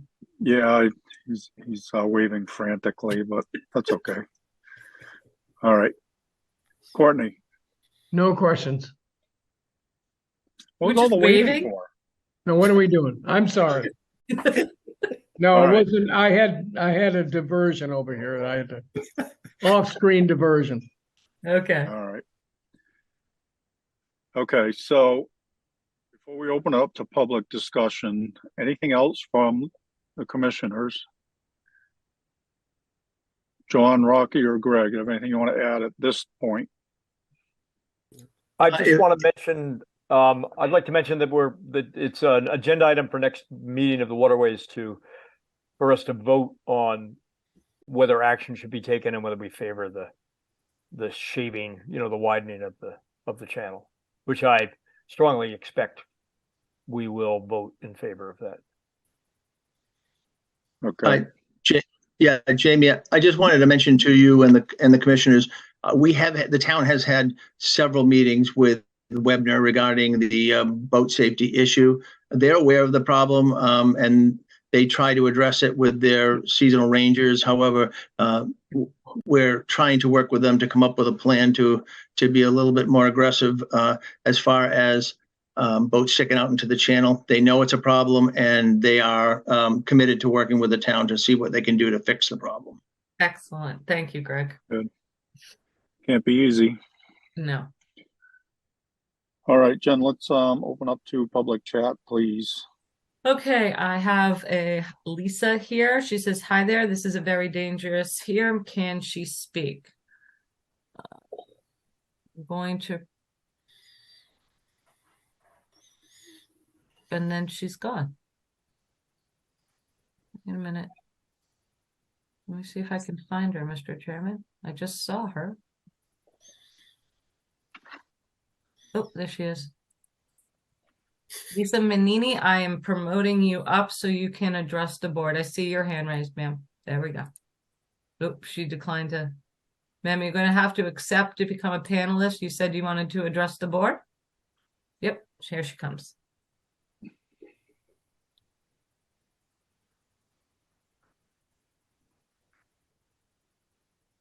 There are a few people, Mr. Chairman, that would like to be promoted up, and then others just have a comment. Can you see me? Yes, we can, ma'am. Oh, thank you so much. Thank you so much. First of all, thank you. This is such an important topic. And my question is that, and I'm not by any stretch of the imagination expert, but I do live here, and I've lived here basically all my life, is that I see the Washburns moving northern and northern and northern, and I see it breaking. Also, I mean, sometimes when we get these big, huge storms, that whole spit breaks. So, number one, I want to thank you for everybody involved to take a look at this situation. And then somebody else brought up the plovers, and the plovers is a completely different situation. And thank you for bringing that up as well. But it really doesn't have anything to do with, in my opinion, the land moving further and further north, and then also breaking up the spit. And then my actual question is there a time frame for this? Is there, we take a look at what's happening with the island and the movement and that sort of thing. And I guess my question is if we don't act now, then what? Ma'am, as you heard Mr. Ramsey say, permitting is going to take at least 2 years. We would be starting the engineering process next year. So it would be almost like 3 years, possibly until we got all the permits. And then the town would have to seek the cost to construct the project. And John, I don't even think you put any cost estimates together for this yet.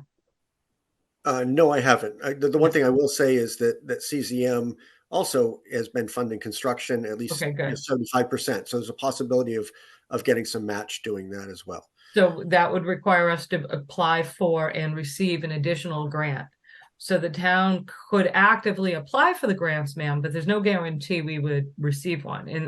In this case, this particular project may have a little bit of an advantage because the feasibility study was funded under a CZM grant. They like to see these projects progress, correct, John? Correct. Yeah, so we would be hopeful that they would fund the engineering, and again, hopeful that they would fund some of the construction costs. But you're looking at a 2-year, 3-year time period for permitting and another probably year to secure the funding for construction. Does that sound correct to you, Greg, John? More or less? Yeah, I think that's pretty accurate. Yeah, that's reasonable. I mean, certainly, you can try to keep accelerating it and try to keep pushing and making sure you're following on grants before you run out of the last grant. But yes, I would say that it's going to be at least 3 years before you see this dredged, and likely 4. That's probably a reasonable time frame. And just to address that one other comment about the breaking up of the spit, yes, when we had Hurricane Bob broke through, and that stayed, that second inlet stayed for a little while. I think one of the things you guys need to keep in mind is getting these permits in place is great to have it so that you can do the project. And if a hurricane comes through in the time period so that it makes it so you don't need it right at that time, that's okay. It's just good to have this stuff in place so that when you do need to do it, that you can do it before things get to the situation where we are now. Thank you, everybody. Not a problem. Thank you. Okay. Then we had, other than Joan Kierer, sorry, ma'am. Hello, other than the cost, what is the downside of widening the channel? John, you want to take this one? I mean, there is no downside for widening the channel, other than there are going to be environmental concerns, and so when we go through the regulatory process, again, I said that you're removing the spit. That is technically plover habitat. We can offset that by mitigating it, but we have to develop that plan and get it approved by the various agencies. There's shellfish, there's fisheries, there's seasonal aspects to all of that, but there's no downside. It's just going through that process, and unfortunately, that process does take a long period of time because this type of project is pretty unique for Massachusetts, especially to dealing with the agencies here. I permit other places. It tends to be a little simpler. I hate to say that, but it's the truth. I know, John. Scott Drummy, where would all the dredge material go, and would the eroded areas be restored? So that was kind of my question also, John, is would some of that material, would the permitting agencies, us aside, because we would the state permitting agencies allow some of the material to be placed on those 4 properties north of Minot? I would suggest through this permitting process that you place this material because there's public access easement issues and all the other stuff, because this would be a public project. Okay. I thought that was just federal, so I could be yeah. So public access would just be federal, but yeah, it would no, be state as well. So, okay. so I think that my suggestion would be to take this material and put it in Washburn, keep it in the same littoral system. I think over time, obviously that bank that I won't call it bank, the shoreline there will slough off a little bit, but there's certainly restoration efforts that could be relatively modest that could be done along that shoreline after the project's done. But since it's private properties, I'm not quite sure. That would need to be worked out as to what that would be. Yeah. And I don't think from a public standpoint that you want to get involved in that. Okay, yeah, excellent. I thought it was just a, I'm trying to. Jennifer, yeah, yes. I agree. The issue with putting it on private property would be the Chapter 91 requirement of the permanent easement, which I don't think the private property owners are going to want to get involved in. No, and forgive me, when I was talking to someone today, I thought it was just federal because I was thinking about the sandwich issue with the canal. So my apologies, Lisa. Okay, our next check, Mr. Erickson at 267 Edgewater Drive West submitted a 4-page letter in support of the report, and he would like to address everyone. So let me find Mr. Erickson, and I apologize, it's just taking me a while to find everybody that would like to speak. Where is Mr. Erickson? Maybe down here. William Erickson?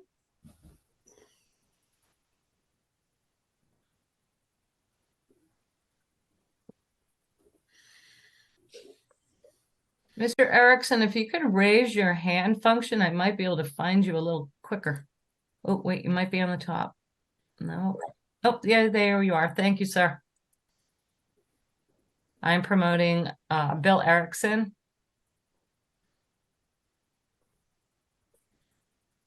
of Seacoast Shores. Mr. Erickson, you've been promoted to a panelist. We need you to unmute and turn your camera on, please, sir. Thank you. I've unmuted. I'm not finding. Oh, here we go. Hello, Mr. Erickson. Hello, Ms. Lincoln. How are you? I am excellent. How are you, sir? Very good. Thank you. First of all, thank you again, and thank you to the Conservation Commission. Listening to this has been very heartening. Obviously, you've all done your homework, and we appreciate it. And when I say we, I mean not just the people of Seacoast Shores, but the people on Central, on Antler Shores, and on Sea Pit. It was mentioned quite a bit how long this is going to take and how it's going to take years. I wasn't planning to say this at the beginning, but now I will. We've been living with it for years. It's gotten worse, but it was pretty bad going back about 5 years ago. You may remember that the town had dredged Eel River West a couple of times, and it filled right back in again. And we were told that the town wasn't going to spend the money to dredge it anymore because they don't know why it's just filling in again, and it seems like a waste of money. I think this excellent report from SCS has answered that question. We can see now the dynamic of where the shoaling is coming from.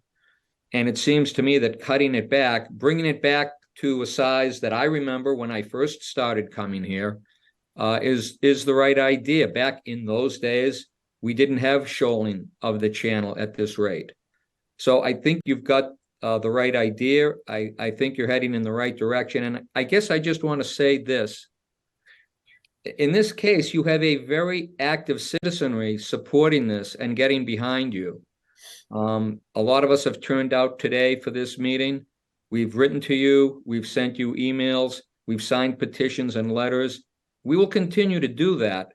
And I just want to tell the Waterways Committee, who has a representative here, we will back this. You will have the backing of thousands of households amongst these communities. So I just wanted to say I appreciate what you're doing, and if it's going to take a couple of years, I hope we can get started now. Excellent. Thank you, Mr. Erickson. Thank Jamie, you. before I go forward with the rest of the public chats, just so I'm not scrolling, I'm going to promote the other people that have their hand raised and that would like to address the board. It's just going to be a little bit easier for me. So next up, I'm going to promote Dan Frawley.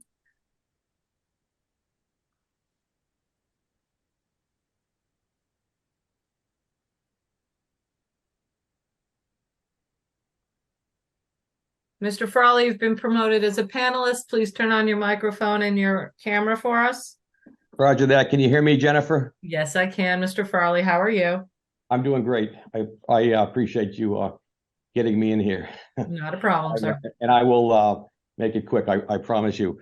A couple of quick points. And thank you everybody for doing this. I can't tell you how important this is. I'm president of Seacoast Shores Association, so I hear this all the time. I have been a boater since I was 7 years old in this channel. Okay. I understand waterway risks. I went to the Naval Academy. I studied oceanography. I was on more ships than I care to count. Unfortunately or fortunately, I turned up to be a Top Gun pilot. But as a Top Gun pilot, I learned to assess risks. So what I'm telling you is I've been around this waterway for almost 60 years. I boat through it 100 times every season.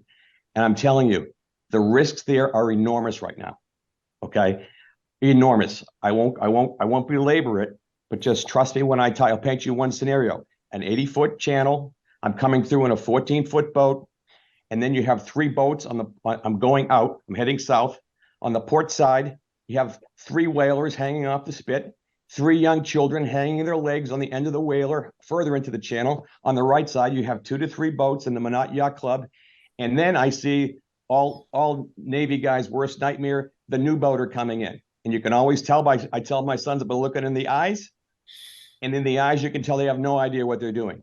Add the current is now 5, 6, 7 knots, which even at 8 knots in a boat moves you, and you have a very dangerous situation. So what I'm saying to you is I admire what you guys are doing. We support it 100%. And I'm telling you, we're on notice. Someone is going to get hurt or killed there in the next few years if we don't do something about it. And I'm not in the habit of providing problems without solutions. I'm not sure I can help with the Army being a Navy guy, but what I will tell you is that I will do anything I can to help myself and the 1,000 residents in Seacoast Shores and our neighbors on Central and Seapit. We'll do anything we can with the Army Corps anywhere to accelerate this process, because I'm telling you again, we have a serious risk, not to undermine the coastal property loss of those homeowners on Minot. Being a waterfront owner myself, I can relate and I can empathize. But the number one problem we have right there is bodily harm and risk in that channel if we don't solve it ASAP. So I do appreciate your time, and I was just so impressed with the quality of the presentation, the detail. We're fascinated to read it. I thank all of you. We need to, and Jennifer, thank you for your leadership in this. We need to, as you said, move forward. And I would only press on one thing. We need to move forward ASAP, okay? As soon as possible, we need to get this done, because it has those rangers can't solve the problem. We've tried that. It doesn't work, okay? Jennifer, you articulated that very well, okay? It doesn't work. All my friends go through there. All of our neighbors go through there. I go through there 100 freaking times. I've been doing it forever. Like I said, it's a dangerous situation. Do not underestimate it. We are all served. Thank you for your time. Thank you, Mr. Frawley. I'm going to be promoting Lisa Kavanaugh up. She is one of the waterfront property owners on the west side of the shoreline. And Lisa, I've promoted you to a panelist, so you can turn your microphone and your camera on and you can address the board. Great. Thanks, Jennifer. Not a problem. So thank you to everyone, all the different committees on waterways, Greg, Jennifer. I know a lot of work has gone behind this, and John Ramsey, we've talked many times. And I think a lot of questions have been answered. as you can see, there's a huge backing from hundreds to thousands of people that are very interested in this for good reason. We live right on the Minot shoreline. I can tell you, I sit there and watch every day where there are situations that are very dangerous and a lot of close calls, a lot of accidents, collisions, and you see sailors out there, kids out there in sailboats where it's not safe. And someone mentioned the boaters that don't know what they're doing coming through or don't know that it's a dangerous situation. Their boat goes sideways before they know it. They're right in, almost hitting, one of the sailboats of the little kids. It is just so dangerous out there. We don't want anything to happen. We're also very concerned about the shoreline. Obviously, it's getting ripped away. It's devastating. Not, for us especially, everybody notices it. It's not just global warming, but our shoreline is getting ripped away. And the question would be, number one, is there something that we can do in the meantime to armor or to do something to help with the erosion? And, to have the house to defend ourselves in storms and extremely high tides. The water is literally feet from some of the houses. So the ocean is basically in our yards, almost at the houses, and a large storm, and that's it. So all the vegetation that we're trying to grow and retain there is dying. And, I think that if we can do something, we would like to in the short term. And then I because of all of the support, I think that if there's any way that we can expedite the process, it's not just that we're asking for a project to be done, where we're cutting the spit off. There's a lot of circumstances around this that are critical, and whether it's loss of land or just safety, I think it's really critical that this is taken care of, because 4 years is a long time for that to continue to narrow. If it's, I think, 4 feet per year that island is growing towards the Minot shorelines, it's going to continue to get worse. So I just don't think that waiting 4 years is the right answer. It's not waiting 4 years. The town isn't waiting. We have to permit it, and these committees, unfortunately, the state agencies, it takes a while. And I know it's something that we choose to do. You can get through the Concom fairly quickly. It's all the other state agencies and federal agencies that are going to be involved with this project. Is there any way that it can be expedited? That's a John question. Have you ever expedited something like this, John? I mean, there's some levels of, part of this, we're talking about going through a grant cycle. If there's a way of the town can potentially spark some funding earlier to initiate the process, but that's something that would still have to go through town meeting, and you can work with whoever your rep is and the committees to get there. And so that might expedite some things to some level. Trying to expedite it through the permitting process, you get to a certain level, and I think things, the state seems to be fairly efficient right now. But when we get to the federal level, certainly things can be expedited with political pressure. I didn't say that out loud, but you're hearing it. So, that sometimes works, but you have to make sure you hit the right people, and the right people right now are our senators, because they're in better position to pressure. So, but I mean, you need to get into the permitting process first, and then when that happens, some projects can be pushed forward with the right political pressure. So that's the best way to expedite it, and for good or bad, that's just the way things work.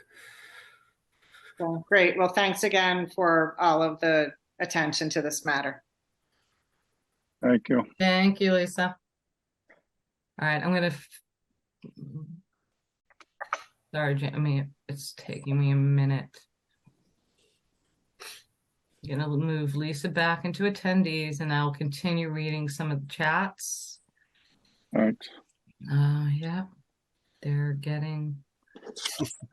Okay, that was Mr. Erickson. Please try this option. It's extremely dangerous, from a Mike Taylor. Henry Hall said if a take is undesirable, then can materially taken bet. I'm not quite sure what that means. But sir, when John was talking about a take, it means it has to do with an endangered species and not actually physically taking the material away. It's a term, it's a regulatory term that's used. Again, Lisa, it's dangerous here. What happens if we do not act now? We are acting. We are. We're starting the There's process. a process to it. If a take is undesirable, can the material be moved to a skinny part of the spit for net zero effect? Yes, I think that is what a mitigation plan would be developed to handle that. Anchored boats are not an issue, it's moving boats. Okay. Thanks for the commission's concern. Is it worth considering the impact on Eel Pond if nature returns the barrier to pre-1938 state? Robert Munson. And I could just address that just very briefly. So in 1938, pre-breach, so if you returned it to that because of, I'm also the modeler for the Massachusetts Estuaries Project. So from a water quality standpoint, this inlet is important to make sure that Wacoit Bay and Eel River is flushed and the nutrients are reduced. If this inlet closed, it would be very detrimental to nutrients and the water quality in that system. Thank you, John. We don't need boat police. Police can't stop accidents. Okay. Thank you for commissioners for your considering the regarding option of shorting Washburn and dredging the channel. This channel is extremely dangerous. Your point is well put, Jennifer. Thank you. You're welcome. We don't need boat police, and there's no boat police. Thank you for working to protect the safety of the inlet. I hope no one gets hurt in the next 3 years while people are recreating. Fortunately, no one in the Minot community swims the channel because we know how dangerous the channel is. Well, that's smart.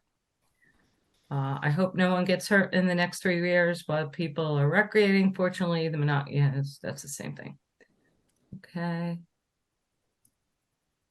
Thank you to the commission for promoting the option to cut Washburns. Also, keeping boaters and picnickers from parking in the channel is critical, and I am grateful to hear there will be an effort made to keep the channel clear. This channel is very dangerous now. Thank you for acknowledging the challenge of navigating communication with those who moor their boats at the end of Washburn Island. This is a short-term solution that is much needed, but many have experienced aggressive opposition, to say the least. Again, that I think may be one of the concerns of Webner, but I'm not going to speak for Webner. John, you did an excellent presentation. Yay. Yeah. Thank you for your time. Again, John's presentation was excellent. A lot of amens. Thank you for your consideration of this. Great presentation.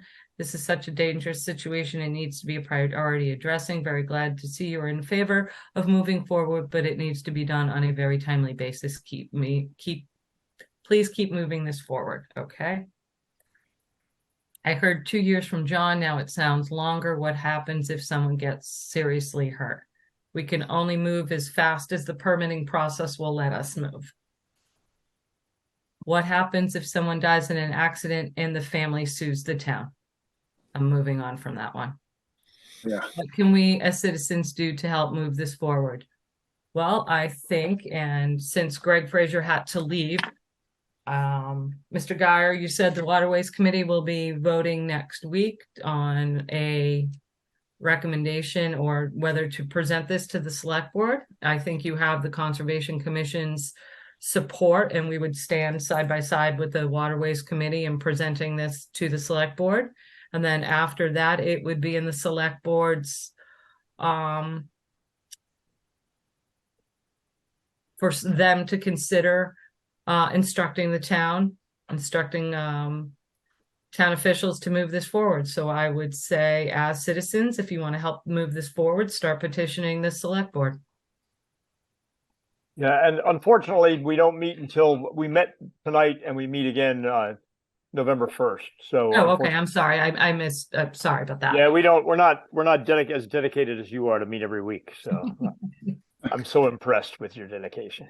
So again, on November 1st, the Committee will be considering this. And if there is a joint consensus to move forward, then the two committees will present this to the select board. And then thank you for giving us the opportunity to voice our concerns. I think that's it, Mr. Chairman. All right. I don't think there's anything really for us to vote on yet. I think once they have a plan, then if we want to do an official vote, but you said it, we're behind this. And I just hope everybody knows that, you know, we're all concerned about this. Unfortunately, there's a process to it, and it just takes what it takes. We can all try to think of ways for short-term solutions, but permitting, designing, acceptance, Board of Selectmen, funding, it's going to take some time. Anything else from the commissioners? All right, John, thank you very much. Rocky, thank you very much. Thank you. Thank you. Mr. Chairman, you don't want to just take an official vote to support in support of the project, just so if somebody raises a question? I'm okay with that. I mean, we're Okay, just not quick endorsing vote, I a think. particular plan at this point, but No, I just think endorsing and taking a vote to endorse the concept or in support of a proposal to engineer this and seek permitting, I think that would be fine. okay. So I'd be looking for a motion and a second to that effect. Arlo Hawks makes a motion to support the plan proposed for the dredging and spit reduction at Washburns. Second, O'Brien. Thank you. So we have a motion and a second to show our support and endorse this project. We'll be looking forward to a more, I don't know if comprehensive is the word, plan from Waterways. So we're going to vote on this support. Courtney? Bird, aye. Matthews, aye. Kevin? O'Brien, aye. Maury? Arlo Hawks, aye. Steve? Aye. It is unanimous. We have issued our endorsement. Thank you, everyone. Thank you, Rocky. Thank you, John. Thank you. Take care. All right. Next up is vote orders of conditions. And Alyssa, I show that Maury is not on any of these quorums. So unless you want to hang out, Maury, you're free to go. Night, Maury.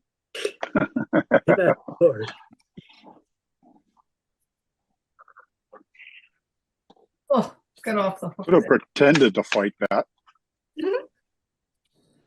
She's still on. Yeah, I know she is.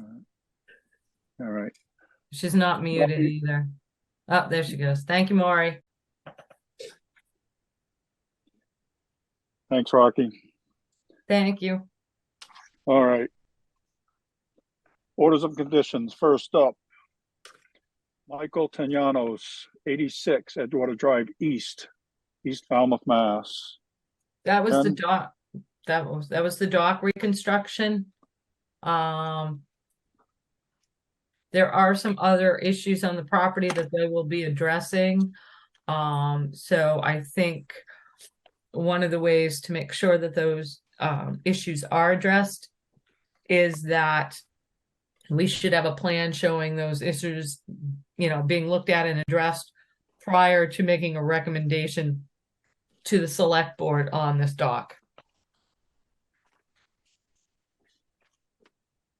That would be a condition. Correct. Yeah. Okay. All right. Anybody have anything else they want to see in there? That's a pretty straightforward project. Ms. Bergeron. Just a note that we did receive a revised plan from Mike Borselli showing the changes to the buffer zones. Excellent. That was requested. All right. And we have a DEP number.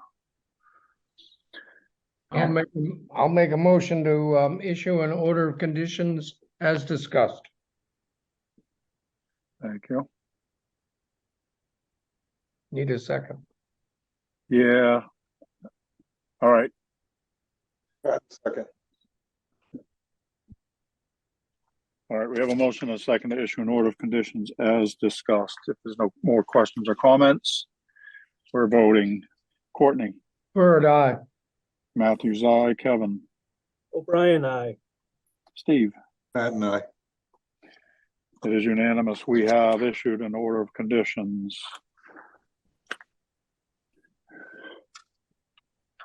Next up, Friends of Knobska Light, Inc., 233 Knobska Road, Falmouth, Mass. Jen? This was the invasive species project, Mr. Chairman, with the Friends of Knobska Light. And forgive me, everyone, I left when I ran into the office to grab my stuff today when I wasn't feeling well.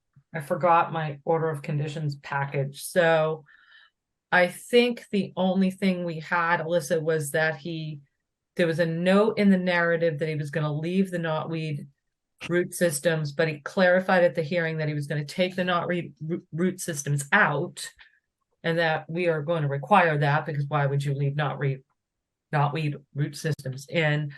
And also, was he going to reconfigure some of the vegetation along the roadway? Did we ask him to augment that at all? I don't think we did. I don't have that written down. Okay, My then only it's other just note, yeah, my read it. my other note was, though I didn't see it written and I might have missed it, he was saying that he was proposing annual mowing of, I think, the That was it. native grass meadow pollinator areas. And I don't know if we're in favor of that, or perhaps would at least want to delineate the area so it wasn't consistently mowed. I think it's part of like a best management practice, because they do it over at Salt Pond. That's when I was thinking about it. That's how they do that. So I think we should delineate those areas with like a small single rail fence. Yeah. Unless the board does not want them to annually mow the pollinator garden. Well, you said it's pretty standard best practice. I think the reason they do it is like it's a best management practice. Yeah, but I think it should be delineated. Okay. And I have a note about monitoring. Yep. Okay. Makes sense. Annual mow. Monitoring. All right. Anything else anybody wants to see in there? All right. What are you thinking? I'll make a motion to issue an order of conditions as discussed. Second. Thank you. We have a motion and a second to issue an order of conditions. Anything else? All right, we're voting. Courtney? Bird, aye. Matthews, aye. Kevin? O'Brien, aye. Steve? Pat and I. It is unanimous. We have issued an order of conditions. Next up, Alan D. Gertel, the Goulston Family Irrevocable Trust, 43 Sharon Ann Lane, Falmouth, Mass. Jen?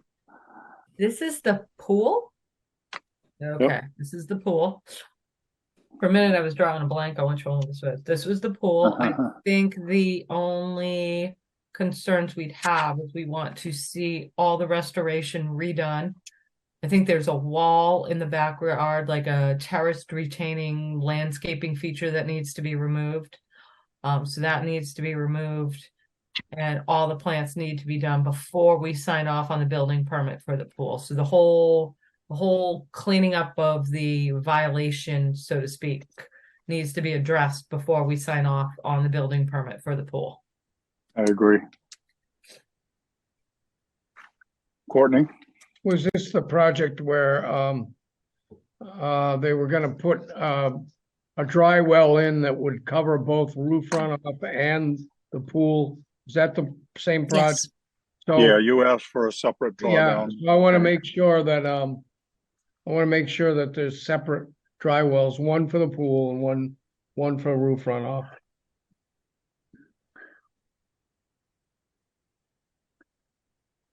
Dry wells.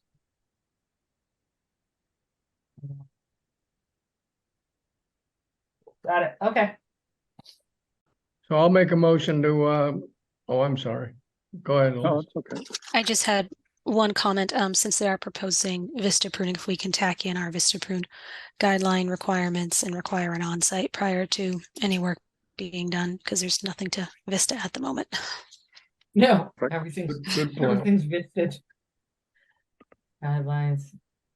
With us. All right. Got it. Anything else? All right, Courtney. I will make a motion to issue an order of conditions as discussed. And Pat, second. All right, we have a motion and a second to issue an order of conditions. Anything else?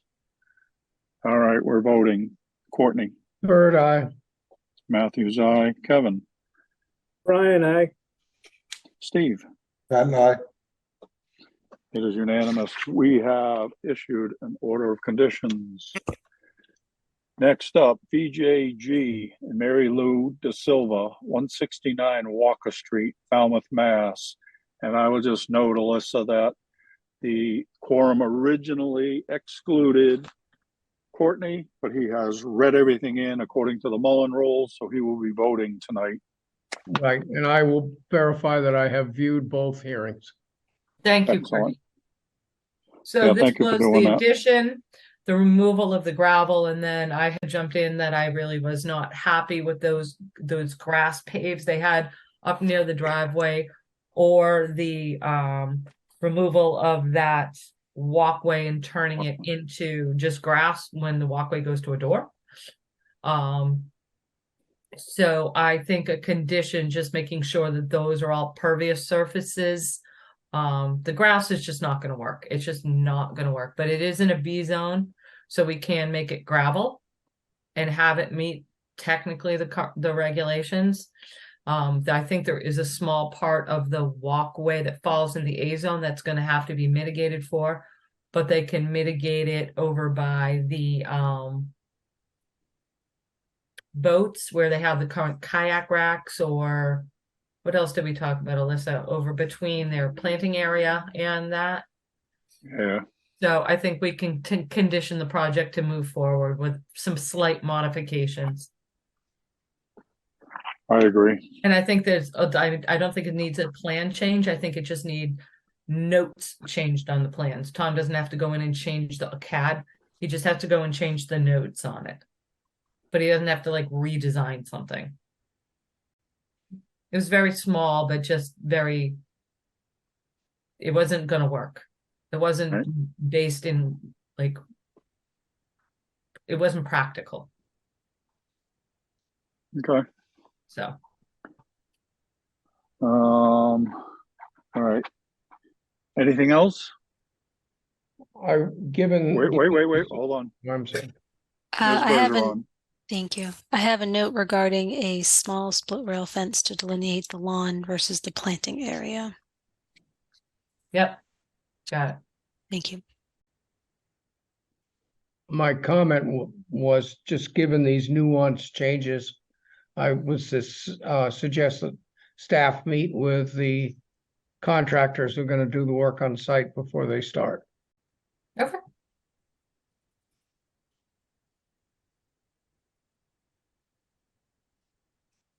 Got it. So I have a question. It's general, but it's just the two last points. Is the single rail fence not a standard condition? It's not? No. Probably should be. Okay. I mean, I think we bring it up every time, but Yeah, I'll put it in. That's fine. I always thought it was standard. I mean, it makes sense. Or some form of delineation. Correct. But the single rail fence is a good alternative. Yeah, And then 'cause the they're other all thing not is, that big, and the vegetation goes around them. You don't even see them. oh, I agree. You don't have to convince me. And I think it's great because if a mower hits it because they don't see it, they're going to know it without causing damage. Mhm. So, you know, it's a win-win. Bounce off of it. And then pre-construction meeting is not standard.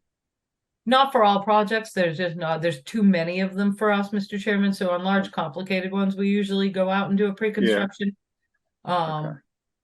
Usually if it's small enough, we catch it at compliance time, it's an easy fix. Right. But to Courtney's point, in this case, even though it might be small, it's still beneficial with these minor changes. Okay. There's just a lot of little stuff that needs to be. Yeah, no, I get it, Court. Yeah. All right. Anything else? All right. What are you thinking? I'll make a motion to issue an order of conditions as discussed. Second.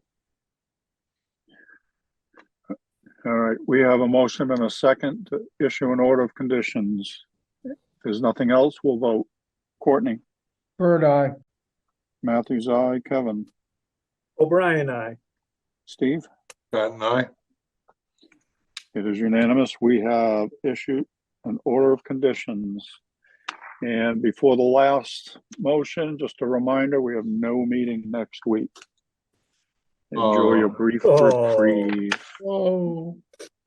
Yeah. I know you're all so upset about that. Oh, I am. I'm crushed.